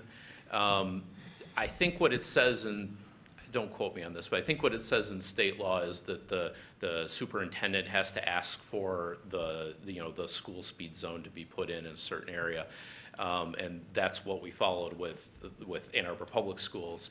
But I think we kind of translate that to mean that whoever is in charge of that school can ask for a school. So Summers Knolls, Green Hills, all those people Yes. could come individually and say, we would like a school speed. Right. Okay. Right. In fact, I think we had one from St. Paul Lutheran. Okay. Thank you. Yes. I'm concerned about the functioning of the TSC. Historically, it hasn't been meeting frequently with the city and the school coordinated, and the meetings weren't advertised in a way that made sure people could come. And then because of complaints, they established a meeting schedule, but virtually all of the meetings were canceled over the summer. And this subcommittee that's supposed to be in charge of the Tier 3 was announced to people hours before the meeting. So there was like no opportunity for people to plan in their schedule to attend this meeting. And as far as I'm concerned, there's no current concerted plan for how this is going to take place. So the Tier 3 is completely unclear how it's going to take place, and there was one meeting, and supposed to be one tomorrow, but there's not really any broadcasting of it, and people are told last minute. I'm concerned that it's not functioning the way, it sounds really great with the way you said it, but then in the reality, I don't think it's operating that way. Yeah, and what you say about the TSC meetings recently is accurate. Going back maybe 6 months or a year in time, they were meeting only once a quarter. And then sometimes those meetings would get canceled. They are scheduled and organized by the public schools, so we have, limited control over scheduling the meetings. But in more recent times, they have been scheduling the meetings far more frequently, which is good based on the amount of agenda material that they have to get through. In terms of the recent subcommittee that was the committee that met, a couple things I know they did that in place of a actual TSC meeting that got canceled, and that those were I know that subcommittee was intended to be a working group. So I don't have the exact details of what happened there, but the other thing I can add too is that we are having internal discussions about how we can, although they're not our meetings that we schedule, that if we can find some way to advertise them locally through city channels as well, so that the public is more aware of when those meetings are happening. Mm-hmm. And also, there's the issue of the Fuller Crosswalk being moved. So it was originally proposed, and then people were confused and upset and wondering where their public feedback is. So then it was withdrawn. And then in some current materials, it still says it's withdrawn. And in other current materials, it says, yes, it will be moved. But then the issue of the community feedback about this isn't resolved. So the that individual project, that was one of the cases where an individual project would be large enough to be incorporated into the CIP. And based on the initial feedback that we got on that, we decided that would be a better route to go. So it's going to get added to the CIP in the next update. And then we will move forward with it as an individual project. Now, when we move forward with a project, pretty much any project, especially one that we know is going to be controversial, there will be ample opportunities for public feedback. We typically will hold public meetings. We will certainly coordinate with the TSC on a project like that. Once that project comes back around, and I can't give exact timing right now because it hasn't gone through the CIP effort, then there will be lots of opportunity for public input and for Transportation Commission input as well. Okay, thank you. You're welcome. Stephanie, can I make a quick addition to your question? Precedence is that we do that as a sidebar or something and not, sorry. Any other questions? Yeah, can I ask? Sure. I'm curious about the north side, safe routes to school, because you'll see at home when you open up the additional opportunities that Traver and Chandler were two that I think a bicycle pedestrian treatment would be a much better solution than what Safe Routes to School offered, which is, raised crosswalks and speed bumps and that kind of thing. How much room is there to look at that once the grant comes in? I mean, is that money basically earmarked to do exactly what was there? There is, I think there's a couple of different pieces to that. There's work that I know there's work that the Safe Routes to School Committee is doing outside of the grant that they applied for. The grant that they applied for is specifically for filling sidewalk gaps in that neighborhood. So, which is, it's kind of a good piece to bite off as a grant application because it's very well defined that way. So that's what the grant is for, and I know they're doing other things. I don't know all the details of that, though. Yeah. I'm just curious about the budgeting, the Tier 3 and Tier 4, it's a little over $4 million worth of potential spending, or, roughly, you guys are, ballparking it, obviously. I'm just curious, maybe this is a question for Mr. Lazarus, but where does this stand in terms of the city budget? Are we counting on some of this money coming in from the millage, or is it already kind of in line? Because I don't really know how the budgeting works. I'm curious where that's at. Yeah, it's, as I mentioned, you're not going to see that in the CIP. Right. I think at this point, the way I'm looking at it is we're about to do a CIP, update. But the next full CIP would be a year from now.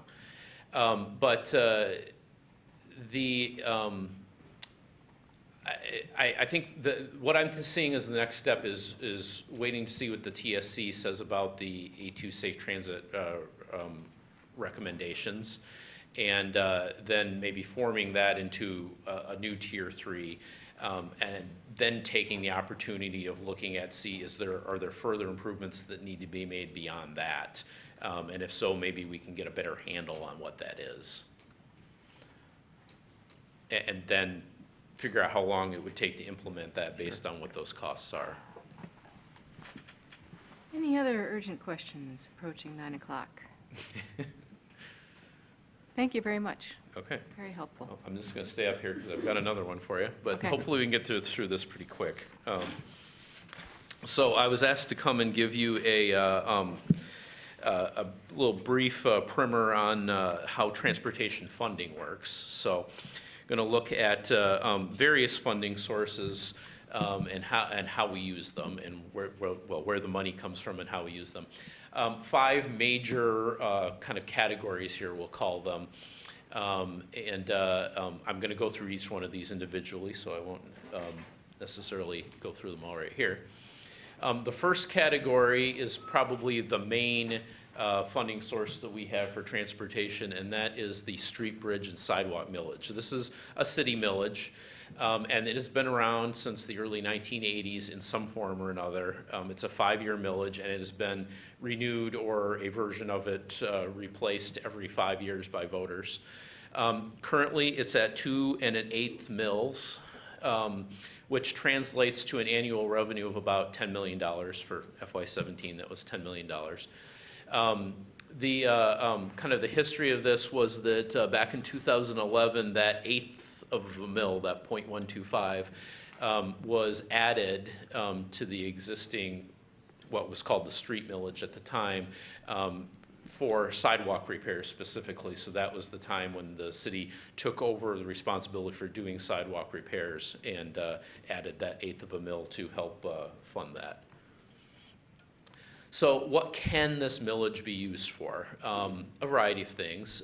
Obviously, street paving and reconstructions is the main purpose of the millage, as well as bridge repair and replacement, as it says in the title. But also a couple of things were recently added or clarified to the last millage, or to the last couple of millages. One was capital preventative maintenance, and what that is that's performing more high-level maintenance on your streets to keep them in good shape, over the long term, kind of like changing the oil in your car, for example. Those things like crack sealing and surface treatments and things like that. And the other thing that was clarified in that is that it can be used for crosswalks and crosswalk improvements, so adding crosswalks or enhancing a crosswalk, such as adding an RRFB or in-lane signage and things like that. And then sidewalk repairs, I mentioned that just a moment ago. Now, one thing that millage cannot be used for, and this is a source of confusion sometimes, is for building new sidewalks.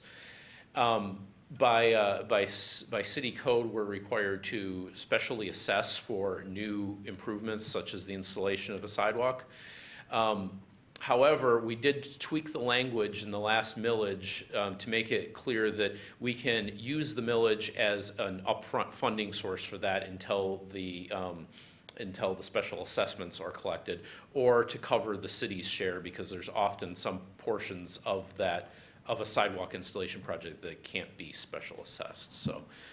So it can be used for that, but not wholly to fund in lieu of special assessments. And then finally, any incidental items related to any of the other things on that list can also be funded by the millage. An example of that is if we're doing a sidewalk project or a street and we need to build a retaining wall as part of that, that would be funded through the millage as well. Some things that the millage cannot be used for: utility work. We have separate funds that pay for utility work. Routine maintenance is not included. I would define routine maintenance as filling potholes, snow removal, maintaining our signs and signal system. Those are operating budget type things, and I'll kind of get to how we fund that in just a moment. Also, paving unpaved roads for the same reason I mentioned with the sidewalk. That's considered a first-time improvement. That has to be specially assessed to the adjacent property owners. The next category of funding is our major and local street fund. This is Michigan Public Act 51. You may have heard of Act 51. That's the state gas tax and vehicle registration taxes. And this is a formulaic distribution. The money comes from the state and goes to local agencies by formula. In FY17, our revenue that came in from that source was approximately $9.3 million. And you can see below that how it was broken up between major streets and local streets. That's, again, part of the formula. The theory there is that major streets have more traffic on them, and therefore they require more maintenance, so major streets are funded at a higher level than local streets. Would you define major and local for everybody, the difference between the two? I can try. There is a map that says what is considered by Act 51 a major street and a local street. Generally speaking, the major streets are arterial streets, obviously, but also neighborhood streets that are what we would consider collectors, that they're kind of a major street for that area. The definitions get a little bit gray sometimes when you get down to some streets, but what rules is what is on our Act 51 map. So. Thank you. It's the best I can do, sorry. No, I think it's important to have that, at Yes. least a slightly different vocabulary, and to throw Right. that out, particularly for Right. anybody watching at home, what those differences are. Yes, thank you. Helpful. The city uses these, the major and local street funds, the Act 51, for a variety of sources. I'm not going to read everything that's on this list for you, but the general categories of that is it pays for all of our traffic engineering efforts for our traffic engineers and all of the work that they do. It pays for the maintenance of the transportation system. That's those pothole filling and snow removals that I mentioned before that our millage doesn't pay for. Also, the city's formal traffic calming program is funded by this as well. The other major thing to mention here is the Alt Transportation Fund. I should have had a separate slide for the Alt Transportation Fund, but I added that in kind of the last minute. That 5% of our Act 51 money goes into the Alt Transportation Fund, and Eli can jump in and correct me if I get anything wrong here, as he's the manager of the Alt Transportation Fund. But I think the main purpose of that, as it was set up, was to establish a bicycle network throughout the city. Over time, it's been used, I think, for a variety of non-motorized purposes. Is that fair enough, Eli? Good job. Okay, thanks. So the next category is federal funds and grants, which we pursue anytime that it makes sense to do so. There's several different types that I want to mention here. The first one is Surface Transportation Program. These are federal funds.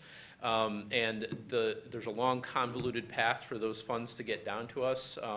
They are distributed to the states, and then the planning, at least for what projects get these funds, goes through the local planning organizations. Our local planning organization is the Washtenaw Area Transportation Study, or WATS.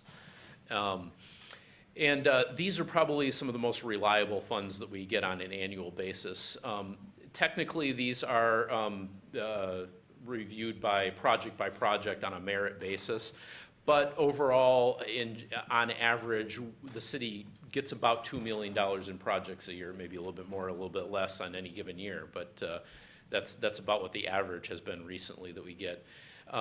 Only major streets are eligible for the STP funds, but other than that, it's actually a very flexible funding source. It can be used for a lot of different things. And some of the things that we typically have been using these for are larger reconstruction projects.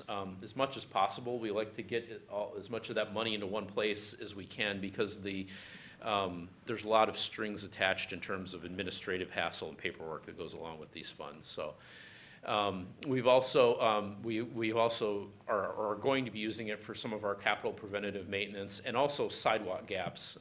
One of the advantage of doing sidewalk gap projects this way is that the funding is an 80-20 split for construction costs. They pay up to 80%, and then the local agency pays 20% of that construction cost. So it can actually defer the cost of special assessments for some of those types of projects to the homeowners. Some other funds and grants, congestion mitigation and air quality, or CMAQ funds. These are for projects that reduce air pollution by improving traffic flow. So the idea is the traffic is flowing better, it's not sitting there idling and not spewing as much pollution into the atmosphere. This is a competitive grant award. It is also coordinated through WATS. We'll typically use these funds for projects such as building roundabouts, because that improves traffic flow. That's a very common thing for them to fund, or traffic signal interconnection projects, which allows traffic to flow more efficiently and thus reduce pollution. Another grant that we apply for on an annual basis pretty much is Highway Safety Improvement Program, or sometimes we just refer to these as safety grants. And these are just what it says. They're for projects that improve safety, either motorized safety or non-motorized safety. This is very much a competitive grant award. So we pick and choose carefully what we apply for things that we think are a high likelihood of getting funded. Typically, we've had success getting pedestrian safety projects included. Usually, we've done multiple projects over the years in terms of installing RRFBs and things like that through this funding source. Also, some guardrail improvements have been funded in the past, but those don't get funded very often. And then there's the local bridge program. This one's pretty self-explanatory. This is a state fund that for bridge replacement and maintenance. And we've used this recently for funding the Fuller and Maiden Lane bridge maintenance work that was done a couple of years ago. And we are currently applying for another project to do the East Medical Center Drive bridge. So our last main funding source here is a new one, the Washtenaw County Road Millage. This was approved just back in November 2016. It's a 4-year millage for $500,000 a year. The city's revenue in FY17, at least for that, is about $2 million. That $2 million is what we get after there's a 20% that comes off of the top that goes towards county-wide non-motorized improvements. And those projects are, I believe, being prioritized and acted upon by the county themselves. But from the $2 million that we're getting, we set out a multi-year plan to share with the county of how we would use that money. Of that $2 million, we decided internally that we're going to take $500,000 out of that and go towards some kind of non-motorized improvements, and that varies between it could be crosswalk improvements. This year, that money is going towards the addition of multiple RRFBs at various locations throughout the city.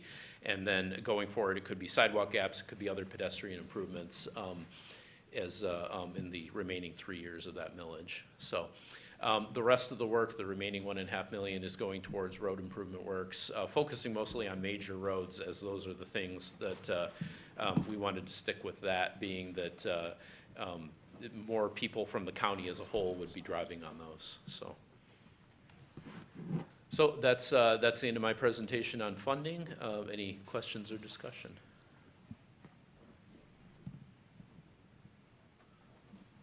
All right.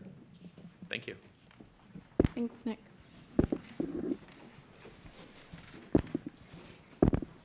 So we have Crescent next to provide the staff report. Good evening, and for the sake of time, I'm going to be extremely brief because everybody's got the report and follow-up memo from Nick from the staff presentation last week on Scioto Church. But I do have something in addition to the written that I do want to put out to folks.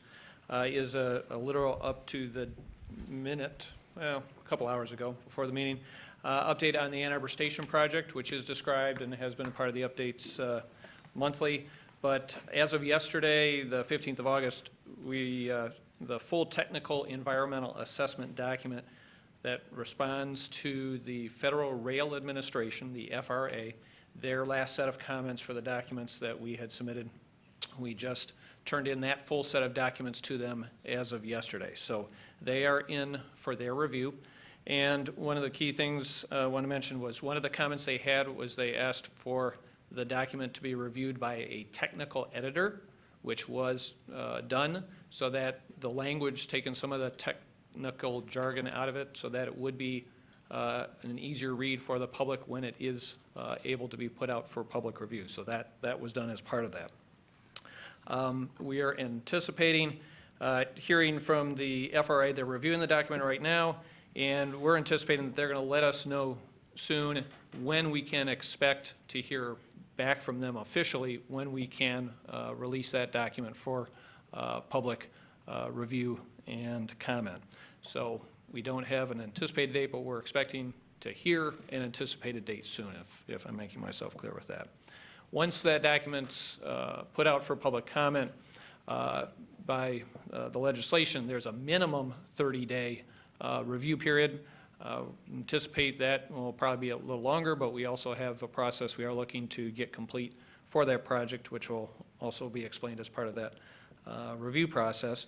But my point with that is if we get that authorization by the FRA by or around the end of August timeframe, the goal staff, we will be working to prepare a presentation back to this commission based on that report, because it will be out for public comments. We will certainly be looking to engage the commission and look for your comment and feedback and even action on that. So that's a tentative item leading into upcoming agenda topics. We can't put it on firmly yet. That's definitely our goal and our target and our hope. We're keeping our fingers crossed that that's done, and we expect that, but we can't say it for sure.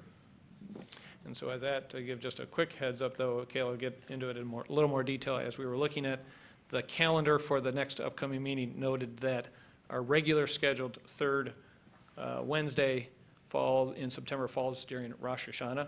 And as city policy, we observe the religious holidays, so Kayla's going to get to some adjustments that we have to make for that schedule. But for September, that's the update that we have for that. Any questions on anything? I have two questions. Yes, sir. Number one, looking at the list of projects currently in design planning stage, one of the ones that jumps out at me is one that this group should probably be involved in discussions about is Pauline Boulevard. You know, the resurfacing and replacement of that water main to talk about traffic calming, to talk about crosswalks, to talk about all of those things. I would hope that that the CIP committee could be involved in that. So we haven't seen anything about it. So that's the type of thing that I envision when I talked about this commission on city council as having a role in helping shape that design. So I don't want that to get too far down the line I'd hate to miss the opportunity on it. What I would offer, Councilmember Smith, is when that meeting occurs with staff and on the recommendations, we'll roll that in as an update just so we can Great. see where that process is. Perfect. And see where that opportunity may Perfect. lie. The second question that I have, it's more a comment on Mr. Hutchinson's memo about Scioto Church. I totally understand the different things we're trying to accomplish. There's a sentence that just really rubs me the wrong way. That's the last sentence of the memo. It says, by completing sidewalk gaps as part of this project, cyclists not comfortable riding alongside of automobiles have an off-street alternative by using the sidewalk. I want that mentality to leave our city. Like, the sidewalks are not where we want people riding bikes. If it's a 15-foot wide path, then that's okay with me. But, you know, as we talk about bicycles on sidewalks, I am super uncomfortable with that. And we should not, as professional staff or a city or an elected official, be saying, yeah, the alternative is if you're not comfortable, ride on the sidewalk, because that's where accidents happen. So I just wanted to point that out and you know, ask for a little bit more clarification. Is that a wider sidewalk there? Is it a 10-foot? Is it a 15-foot wide path? Because I don't think it's particularly responsible for us to be directing bicycle traffic onto a standard 5-foot sidewalk. Okay. Thanks. Other questions? Comments? Thank you very much.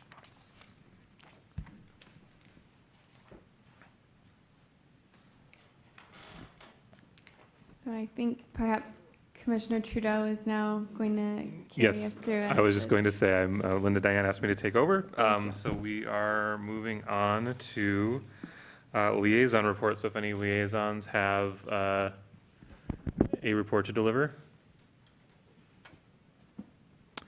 All right, well, I will give a very brief report from Planning Commission, nothing formal from Planning Commission, but this question of that Commissioner Smith brought up around mixed-use paths sort of rang a bell with a project that Planning Commission recently recommended to City Council for approval, which is the Lower Town development on Broadway. So one of the issues that had some discussion in that meeting that I think just to raise it as an issue is something for us to consider in our work and planning going forward is Maiden Lane. And that whole area is kind of terrible to bike around, and they're anticipating, if the project is approved and built, many more cyclists originating from that location, in addition to the many cyclists who already use that route. And then the petitioner for that project has offered to expand the width of the sidewalk to 8 feet. And as Planning Commission, we didn't really have any gauge or meter to say, is that appropriate or not? Knowing that there's going to be a lot of cyclists, there's no dedicated on-street bike path or plan for one that we were aware of. So it would be nice if there was better guidance around what we should plan for in that kind of scenario where we might be anticipating a mixed-use path. I know there are some various different standards bodies that recommend, like, oh, if it's going to be shared use bike and pedestrian, it should be at least X feet wide, and I think it's always more than 8 feet. So anyway, that's just something that rang a bell for me as an issue that came up. And I'm hoping to continue to just bring those points that come up at Planning Commission that may apply to this body during my reports. So that's all I have. Any other liaison reports? All right, we will move on to commission member communications. So anybody else, any other commissioners have any communications? Okay, seeing none. Now we have a call for agenda items. So anything, I guess this is anything to add to the upcoming agendas, or? Right, so, and then I'll Yeah. just build on, if I can speak briefly about what Cross had mentioned for our September meeting. So we will need to look at rescheduling. That's just come to our attention that the September 20th meeting will not be able to take place on September 20th. We'll look for an alternate date. We do have a full agenda already planned, including a presentation from the DDA. We'd agreed last time we were interested in having a guest speaker from Umtree come to talk about parking demand. And we also have the Allen Creek Greenway report to come to us for September. So we have a lot of items. In addition, again, building on Cress's comments about Ann Arbor Station, if it comes to a point where that's ready for public comment and that review period opens up, we're interested in considering that taking priority over some of the items like DDA overview and parking demand discussion that could be pushed to a later agenda. So I think a lot of what happens in September, I'm hoping the commission will be comfortable with Linda, Diane, and I working out the agenda based on what is available for public distribution at the time and what meeting date we're able to select. But I don't want to prohibit you from suggesting other agenda items for whether September or later future meetings as well. Does anybody have, I hope that we can meet later rather than sooner. all right, and silence will be interpreted as sure.